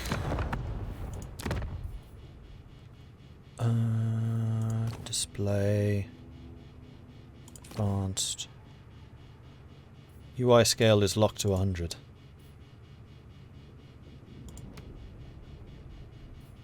But the fact the button is here means it does something. Resolution can get smaller but not bigger. But that's the game itself. I wonder if the UI scale is something you can tweak somewhere else, or else it's just a setting I don't have access to. So one thing which I have not said, which I really should have said earlier on, is this is still a pre-release copy of the game. They are working incredibly hard on the game still. There is still another month before the game is available. There's going to be stuff that changes, and this might be one of them. So Katie, I'm afraid I don't know. Maybe you can confed them after you beat them in battle like Wulfric. Possibly, but I feel like it would still have told me that. How's the economy? Is it easy to make money as the Daemon Prince? I mean, we've got Nurgle the Accountant on our side. I wouldn't say it's easy. Like, the beginning of the game was constantly complaining about the fact I didn't make enough money. And my army primarily consists of Nurglings, which are cheap. Ah, the UI scaling might be in the main menu. That's true.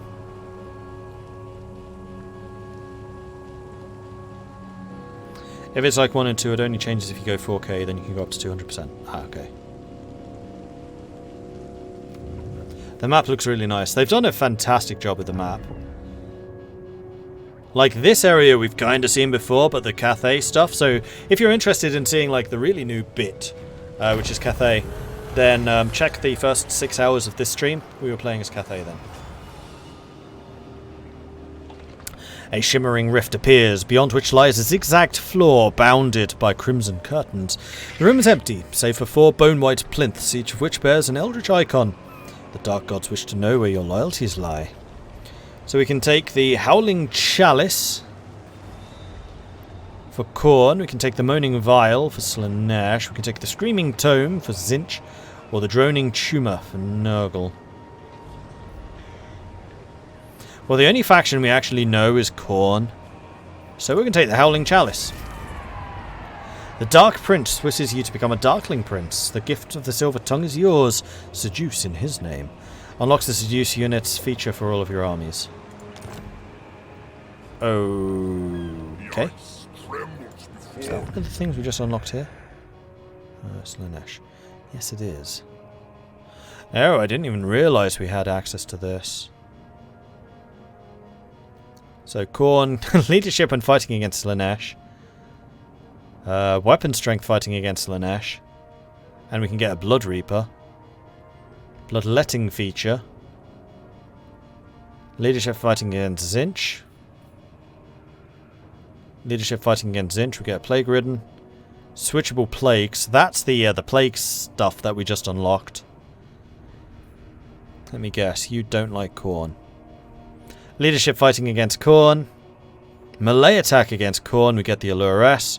And we just got the Seduce Units feature. And then Tzeentch is leadership against Nurgle. Missile strength against Nurgle. And then we can get the teleport stance for other armies, which I guess means we can... Oh, that's going to be... what's it called? Underground movement stuff. So we have a new tail available. So we can get the spiked tail armor if we wanted to. Currently using the armored sentient tail. So this gives us more melee attack, melee defense, and increases our damage done. Serpentine does damage while we're in combat. I just don't know how much damage. This increases armor piercing damage though, and I kind of like the idea of just doing more damage with our weapon, although the weapon swings quite slowly. No, you know what? We're going to keep the drooling tail. Which is, I think I'm sure you will agree, the better name. Underways, that's the word. Yes, that. Right, let's get some more Nurglings. And now in the Doomkeep we can build something else. Let's take a look at the building browser and see what is available. So Doomkeep is currently dedicated to Nurgle, so we have access to a lot of the Nurgle stuff here. We can upgrade the marble, which gives us more Tzeentch corruption. So I think if I ever did this campaign again, I would probably make Doomkeep Tzeentch, seeing as it generates Tzeentch corruption. Although actually having a mixture of different ones is good. Nurgle corruption's really high, and Nurgle gives growth, which actually for the capital is good. But reduces corruption from the others. Nurgle Glory increased rot flies. Wasn't massively impressed by rot flies. We can get the Demonic Gathering, which increases our siege unit, siege defense, which I think is a good idea. We can get the Nurglish Altar, which gives us access to Plague Bearers. That's 11,000 hit points. 32 melee defense. Yeah, those guys are tanky. Plague Bearer it is. And we probably will replace the Nurglings with Plague Bearers. Now that I'm seeing a bit more about what they are.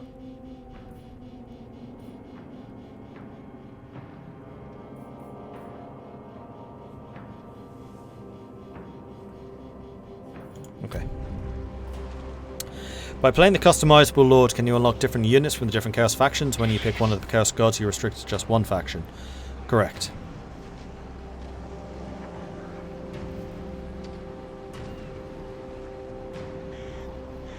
Didn't you get a mission to confederate someone? I did, but I can't. We checked that. Hellish power. Alright. Onwards.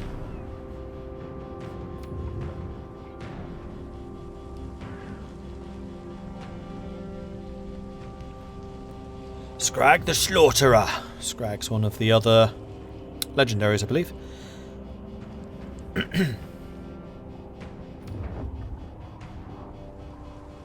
Brooke coming in with a 25-month resubscription. Thank you very much for that ongoing support. 25 months, let's go!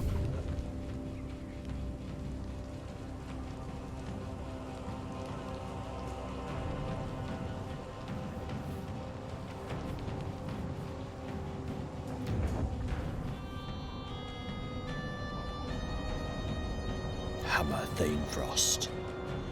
We are hostile to you. Ambusher discovered. Cal Franz. I forbid this. Reigns. No. Daemon Prince. What do I require to recruit more heroes? Something I don't have, clearly. There is hostile influence here. Let's go ahead and do the Cultist Enclave. Marble mills under cult ownership generate profits for the Dark Gods, even if the workers are unaware of their true masters. Zinch units are 15% cheaper. Yeah, this should definitely have been a Zinch region. Now we know. Chaos Marble, Zinch. That's a lot of horse masters.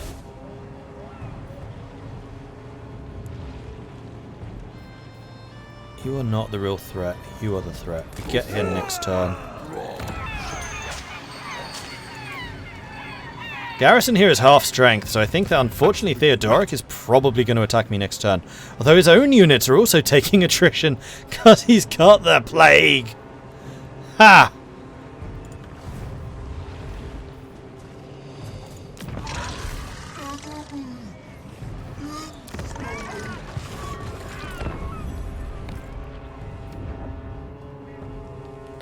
Disciples of the Maw. Wait, you're in the Empire. Why are you there? The Maw is in Cathay.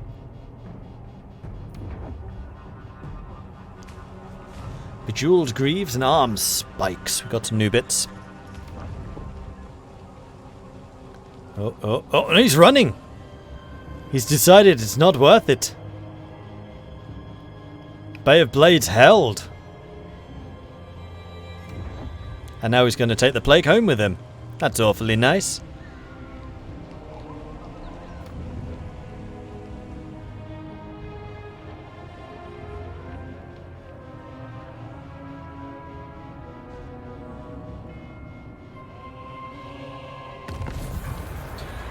And there we go. As part of the Great Sorcerer's plans, he's given you the boon of teleportation to you, a Prince of Law and Magic. So we can now teleport. The Orthodoxy dominates. The Great Orthodoxy has succeeded in drawing more supporters to its side. For now, the Ice Court is to acknowledge the supremacy of the Orthodoxy. But things may change in the future. Supreme champion. Alright, where did you go? Hammer Thane Frost, you are being quite annoying.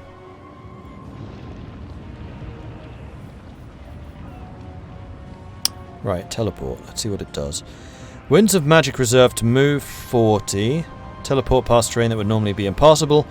Minimum requirement to assume not moved. Immune to most attrition.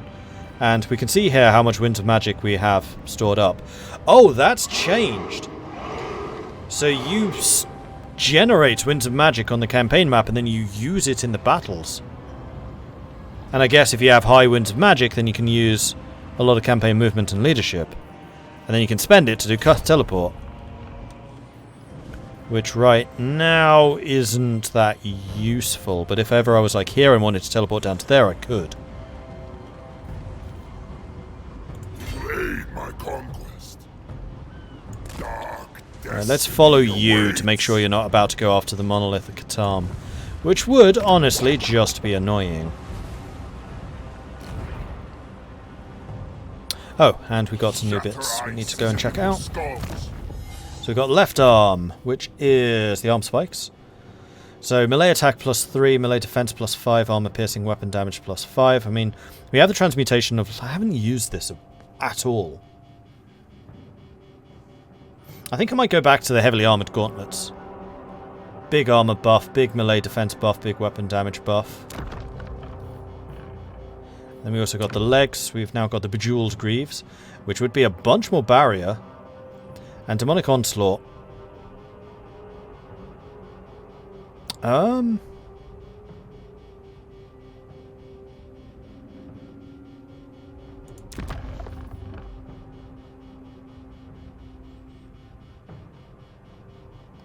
That's literally only 100 hit points, though. That's nothing.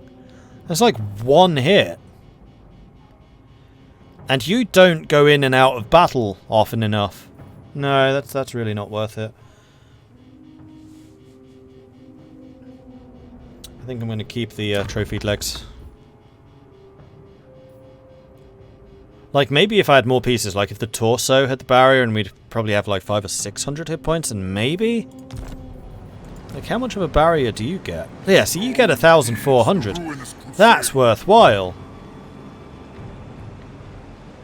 But 100 hit points is absolutely nothing.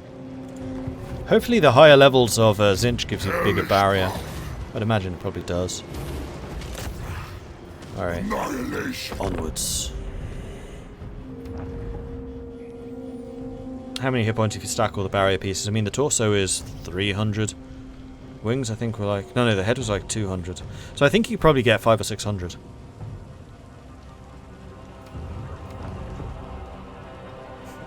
Gladiator, you've posted that a million times and no it doesn't.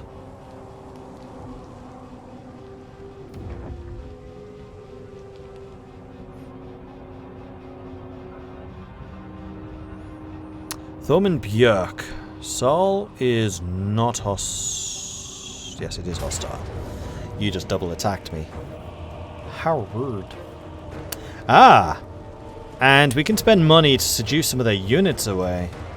We can seduce up to 2,000 gold worth. Well, what if we took some of their spearmen? Too expensive.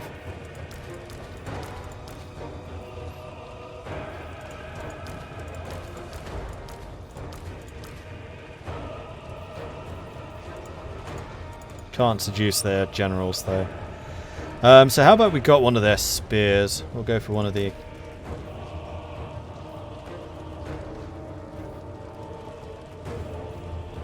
Left click to seduce the selected units. They will join your army for the duration of the battle. If they and the original army survive, they'll be returned to them after the battle. Any favours spent will be refunded should you retreat from this battle. What if we win this battle though? Do we keep them? Well, regardless, we're reducing their army by 1 unit and increasing my army by 1 unit, which seems fine to me. Let's do this. Javelin boys might be a good one. Maybe. Never much of a fan of the javelins, though. Range is too short.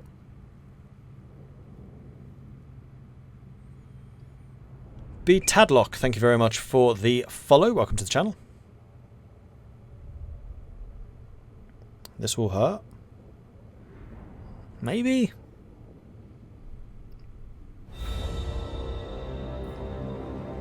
Oh, they do deploy from behind us. The Daemon Prince.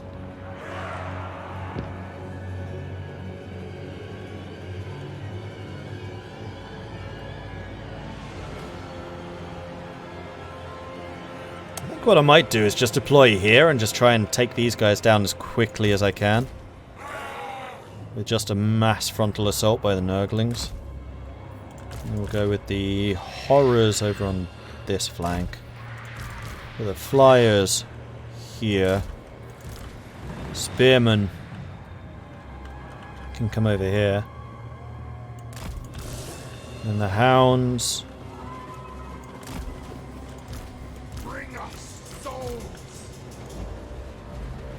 two there. You two just in the center. Start deployment, begin. Pause. I want to see where their armies are. So they've actually deployed far off to the right, which is kind of annoying. But not the end of the world.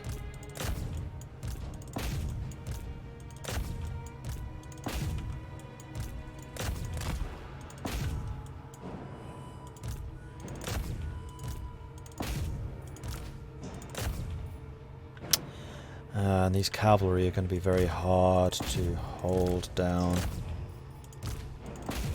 Not even going to bother to try on the other side. You just head over to there. Did I move the boss man? I did. Didn't move you though.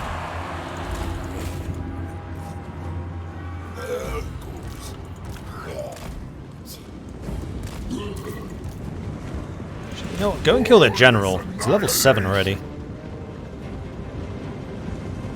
That's what Quack's really good at, just murdering generals.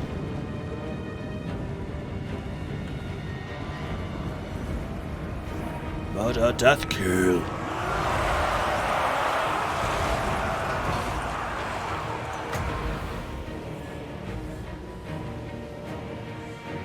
And if we do that, we reduce their morale. And the big problem, the big problem that Norska has, their morale sucks at the best of times.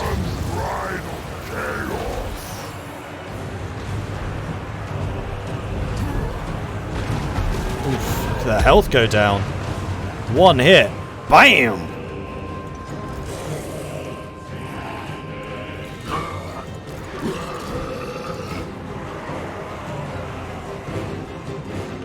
Then we've got you lot, which I think I would like to put them behind.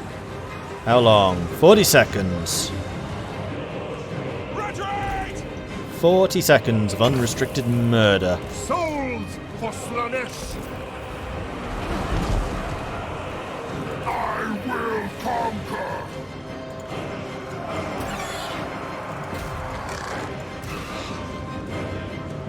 The hounds. The Eternal Hunters! I doubt that they'll come back. You go and hunt them down. Same as you. And then the hounds, you should be able to catch them. Horrors. Let's get you up here.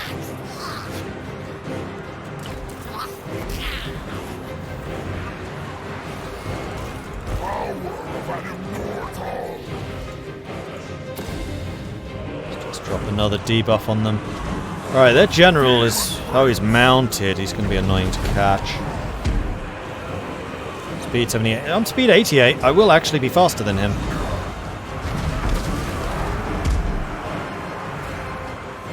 Alright, they've appeared. So now let's hopefully get our some horrors up there. Unfortunately, our right flank is kind of getting rolled up in the same way that we're rolling up their left flank.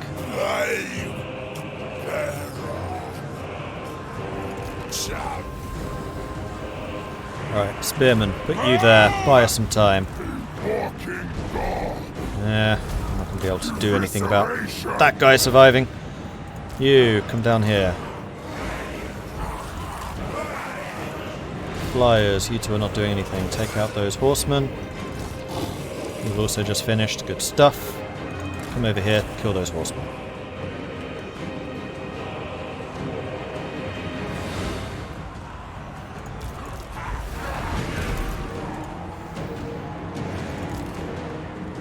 Boss man, come over there. So they still outnumber us by about 700, but we have killed a lot of stuff. You hold your fire until I tell you otherwise. Or murder their horses, I'm okay with that too.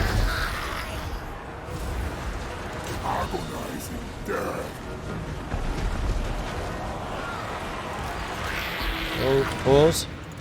Stop shooting! You'll kill my Furies. And they're squishy enough as it is. They don't need your help.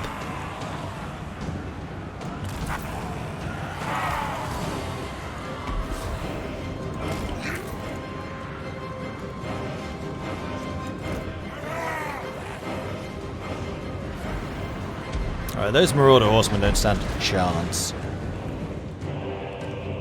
And you lot should be just coming down the hill. But now I have the high ground. So there. No.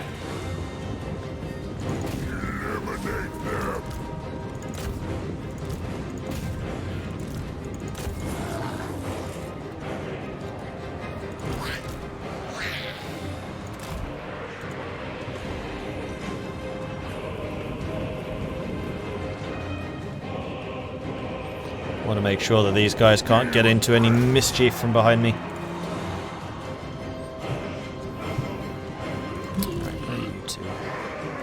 You go and hide in the woods. I think I kind of forgot about those, seeing how little damage they've taken. Wait, you've lost nothing and you've inflicted 75 kills. That's actually really good. Alright, fair enough. Shattered. Shattered. Alright, let's just go and finish these guys off to make sure that they do not return.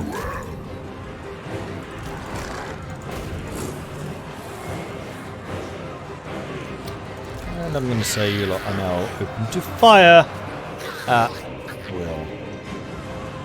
Because I'm sure Will deserves it. Unit was wiped out, but I think that's the spearman that we stole.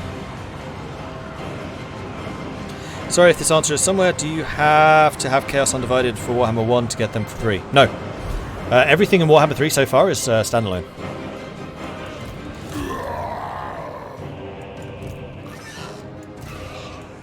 The only thing which isn't standalone, which I think is a preview DLC, pre-order DLC, is Ogres. Which will require its own expansion, but everything else is part of Warhammer 3. That boss man is riding out on his own, which seems like a bad decision.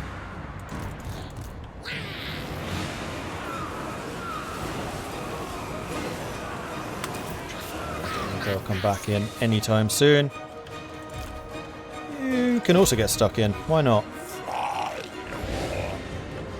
And in fact, let's grab...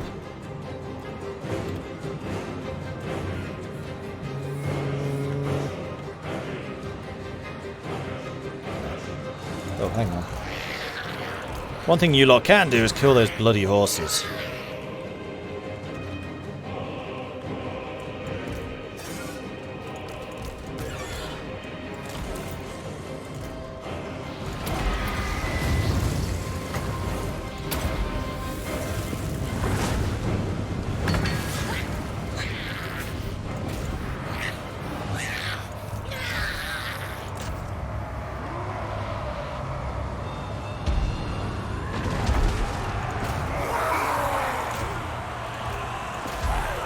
Time to break ranks and get stuck in. Rot. Glorious rot. Will spread to enemies within 30 meters. Affects up to 5 units. Well, hello. Let's give it to you.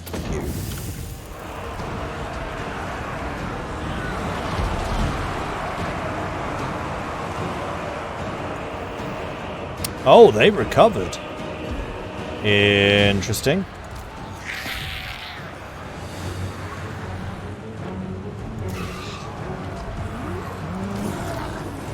Go for them. Go for them. Ascended champion of chaos. Let's bring in horrors there. I'm guessing you're trying to chase down their boss man. Yeah, you are. Right. Fly and take them down. We go and chase them down.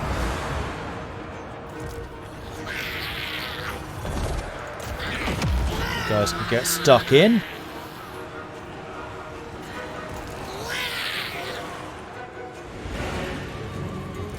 How fast? 70. How fast? 88.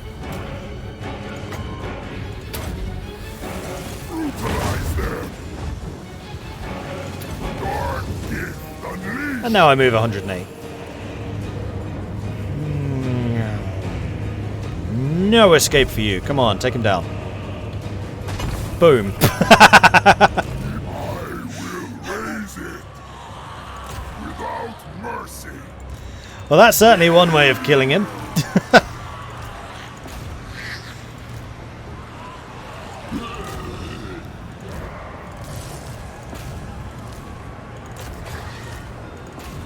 Squish indeed. Squish indeed. Ah, that was amusing. Ooh, cannot move. Well, let's do that to you. I think I'd prefer if you stopped. Thank you. Seeing as that was the biggest unit.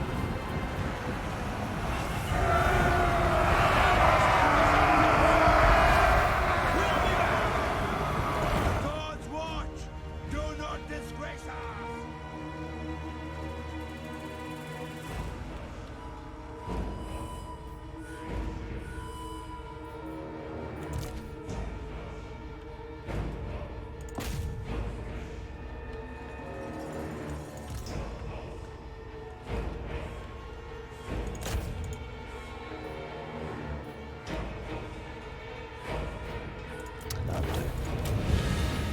Close victory.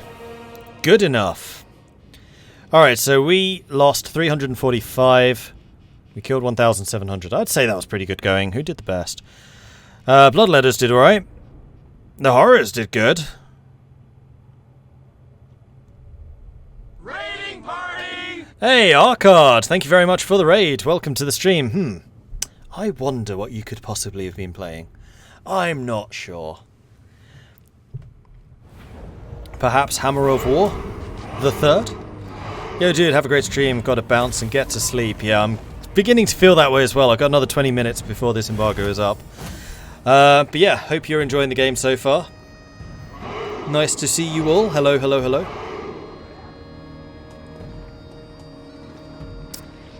Duck-related stream. Quack, quack. Yes, our mighty Demon of Chaos. The Prince of Chaos, even, is known as Quack. He's a bit of a quack. Alright, so what are we doing? Well, first of all, I'm saying hello to everyone joining us. My name is Mordred Viking.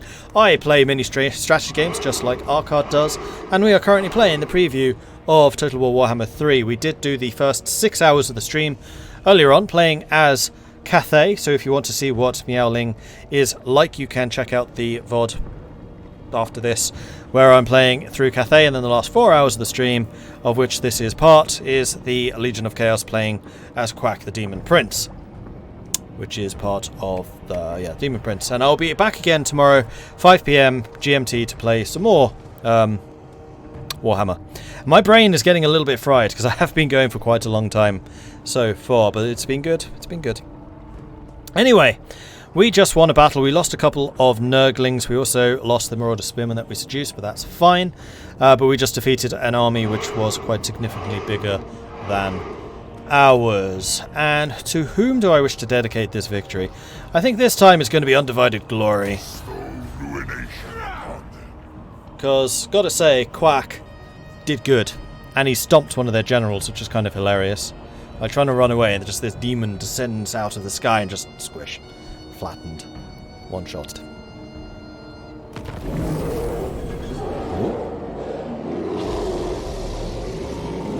The gods rose in pain. A death rattle felt across the dimensions. Its arcane energy rips across the mortal plane, creating rifts and scarring the world with gateways into the Chaos realms.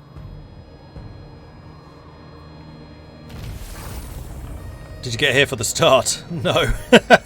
We've been going for a while. What's happening? We got raided. Admiral Rosemarie Schneider, Regal Knight, Lassius Laugh, Zyras, Copious Amounts, Callista Wren, Shoji, Ryan Rahl. Thank you very much for the follows. Welcome to the channel. It is excellent to have you joining us. An agent of temptation. Who endures that great good fall to depravity and lust? Who else but the Lord of Excess? We won a defensive battle, which gave us a post-battle chance of stealing magic items. We killed an enemy in battle. The Tome of Fates knows all. The rifts are our opportunity to reach the Chaos realms. Now, I truly earn my fee. And yet, a gateway opens both ways.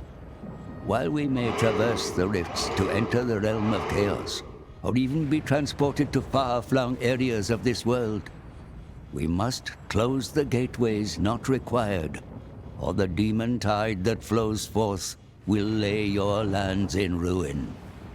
That's surely what we want, though. We are chaos. I guess they're a different brand of chaos. They're the naughty chaos, the bad chaos, the evil chaos. Daemon Prince souls. We must visit each realm and steal a soul from the Daemon Prince. Only then can we confront Be'lakor, for it is these souls, one from each of the great powers, merged together, that shall light the hidden path to the Forge.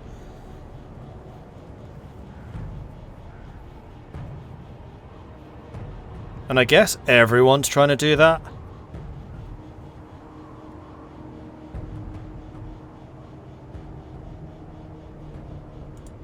Okay. Well, at the moment, we're not really in any position to do that, because we're just constantly fighting fires, because apparently everyone doesn't like us. Ooh, we have some more unlocks. Casualty replenishment rate for this Lord, and wound recovery rate. That sounds good. Speed for Chaos Furies, Rotflies, Plague Drones. Rancid Menagerie. Melee defense for the monstrous creatures. I am tempted by Unholy Resilience, though. That would basically mean that my Lord is fighting fit for pretty much every battle, which sounds really good. And also, we did level up again, so we have another point. For that,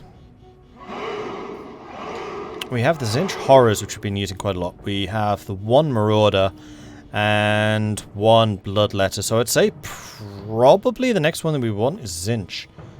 Unless we get any of these. We haven't really been dedicating to any of them. I really don't know what I want. Attrition has not been a problem. I don't really want to buff up any of the units because, again, I don't know what I'm using yet.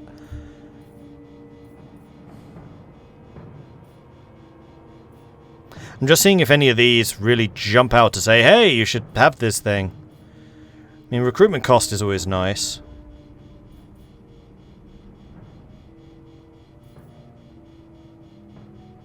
Extra Winds of Magic is often nice. Although I haven't been using magic very much. Let's go with Zinch. And then the Groom is going to get even harder to hit. Yeah. Like, your main job is just tanking. Bloated Carcass. Hates Zinch. You can now get a Nurgling Palanquin, which dramatically increases your toughness. Then Rotfly is the other thing. I'm actually thinking the Nurgling Palanquin, because I'm not sure that I necessarily want you flying.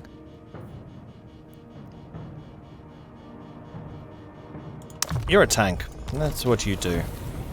The Palanquins of Nurgle are ornate thrones decorated in mouldering finery and decaying cushions. And we do need to recruit some more men. Do I want to go after Thomin Björk? Or do we want to go and deal with Theodoric Gorsa, although you are currently dying to the plague? No, I think we're going to take out Thomin for daring invade my realm. Annihilation. I'm actually kind of tempted to just auto-resolve this. I haven't auto-resolved any battles yet, but I don't think I really care about fighting this battle. A decisive victory. Marvellous. Now, who do we dedicate this one to? More Undivided. We are now audacious. Was personally involved in combat during battles. Leadership +5, charge bonus +5.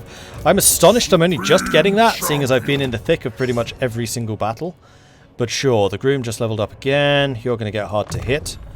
Make you a bit more tanky with your 90 armor and 7,000 hit points. Doesn't look like there's any other threats from that direction. I still want to take out Greyling Moot. It's a bit annoying that Ultra Spawns went to Exiles of Khorne. And Theodoric Gorsa is still a threat, but although you decided you can't even take the Bay of Blades, so no, you're less of a threat. We're going to go for the Greyling Moot. Yeah, that's fine. Then we're going to recruit. Ah, we have some new stuff. Plague Bearers. Aha! Minions, bow before before your god. Let's get a couple of those. And we can now also upgrade to you, but we need a lot more glory for Nurgle. Actually, not that much more. Or we upgrade one of the settlements, which I think, frankly, has to be the Bay of Blades. Like, this place gets attacked all the freaking time. So let's go and get some more defenses going there. Yeah!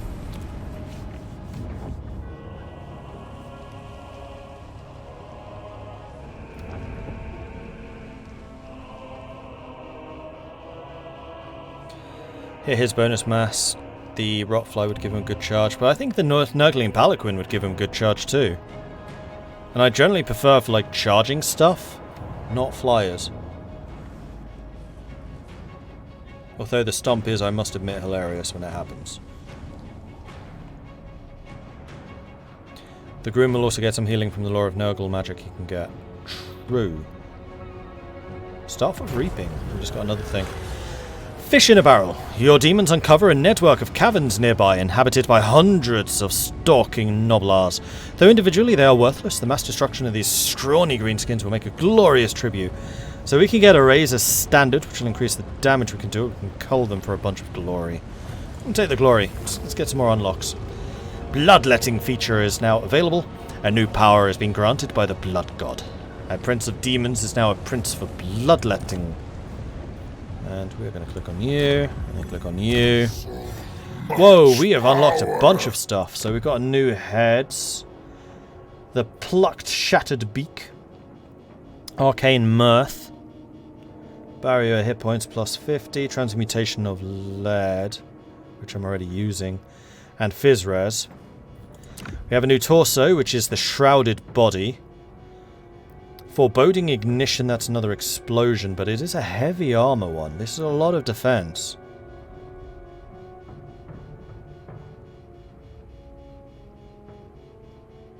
I think I prefer Burning Rage because I can decide when to blow that one up. Though the spell resist is really not a lot of use. Shrouded Body would give me a ton of armor. Reduces my melee attack, though, is the only problem. You know what, let's do that. I'm sure we can get attack from somewhere else. Left arm. We're currently using the heavily armored gauntlets, but we could get the oversized heavy armor, which is all of the same stuff except for the Fate of Buna, which is a very expensive magic ability, and I don't have a huge amount of magic. Slicing Shard, Scythed Arms, which would mean that I can no longer use my weapon, but base damage plus 30%. This, I think, a plus 60? Or we can get the Infernal Gateway, which is a vortex. Well, that depends. Right arm. I can get another scythed arm. We might want to go back to the scythed arms here. Two-handed weapon is a 75% base attack with a bonus versus infantry of plus 20. But if I do this and get scythed arms, that's 30 plus 60. That's 90% base damage. Deathbringer. 29 seconds of base weapon damage buff, plus it gives me armor and weapon attack. No, I think we're going to go with the scythes.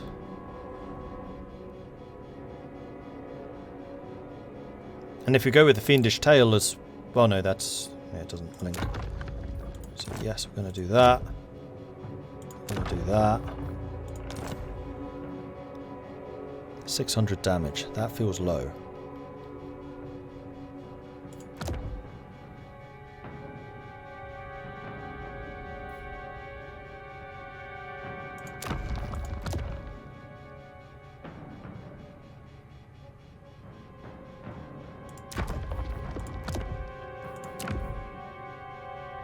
Yeah, see, that's 670. This is actually higher.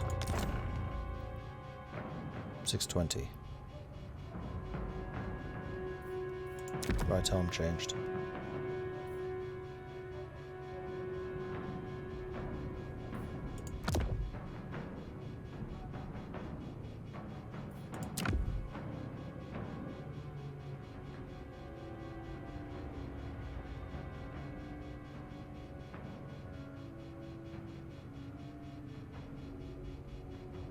Although this does come with Mortal Blow. Go Deathbringer. Oh yeah, Deathbringer would give us the temporary attack buff. Weapon strength goes down to 600. But that can scale with, or that can add the plus 50% from this. I think that is a better option.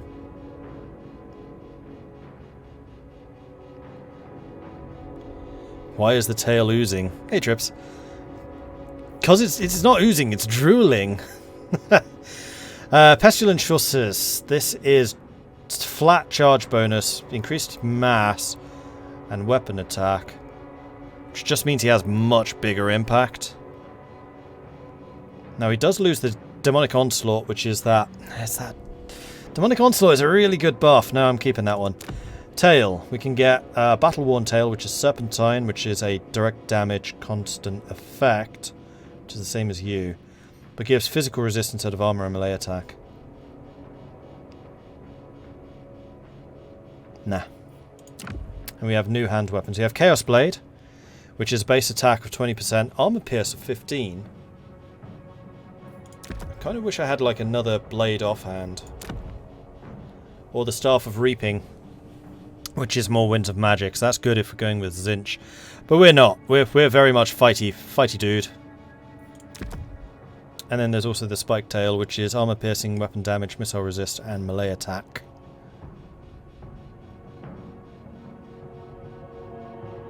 We could actually do the Spike Tail. That's melee attack, defense, and more armor pierce. I think that might actually be better.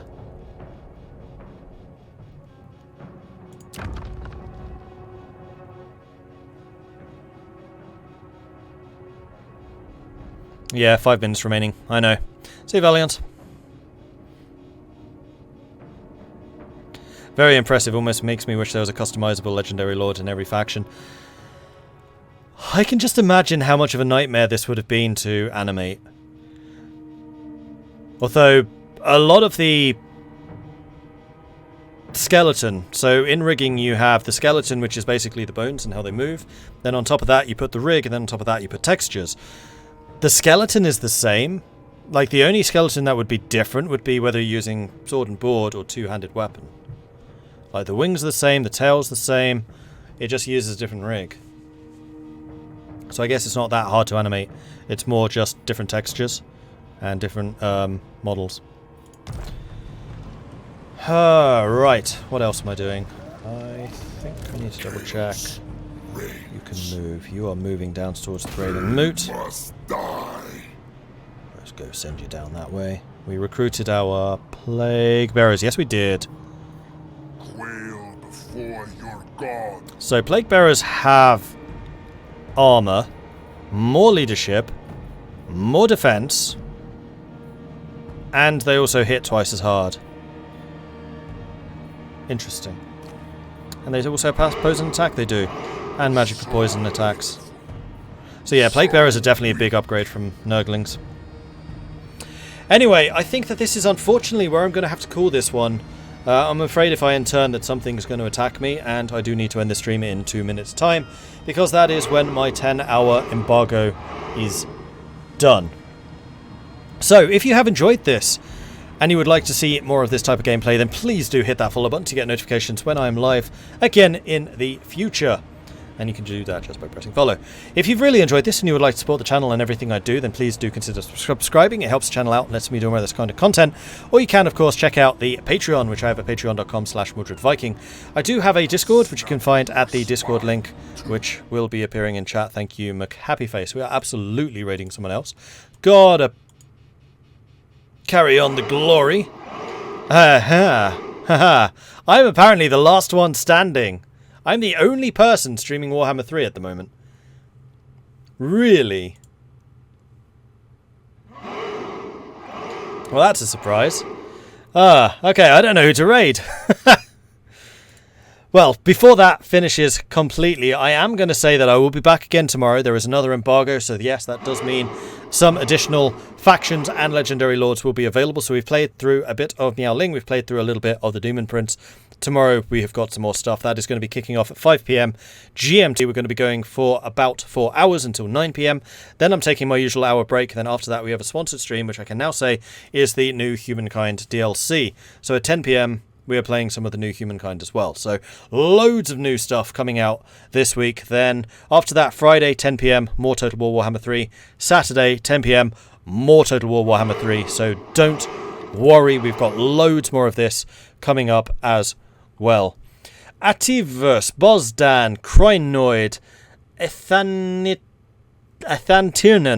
Kuds, Dugalfus, Kitten Mittens, Darth Fuzzle, Mark Kostwar, Death Gun Jenkins, Soulman, Matvi Pravo. Thank you everyone very much for the follows. I do hope you've enjoyed this first look into Total War Warhammer 3. Alright, who the hell are we going to raid? I am shocked that there is nobody else playing this right now. I am absolutely astonished. So is there anyone doing Total War Warhammer 2? Although I feel a bit bad just kind of rubbing it in, saying, yeah, we had access to 3. I'm seeing if there's any of these names that are familiar to me, but they're not. Sotek quit on you earlier.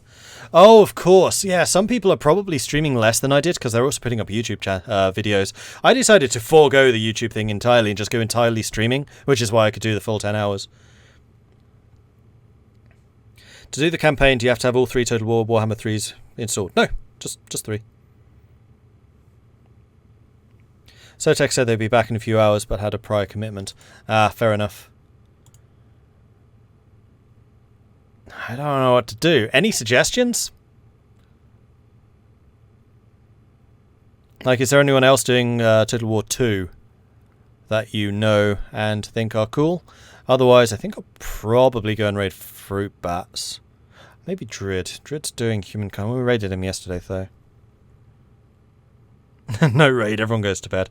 No, we're going to raid someone. Hot tub stream. Pass.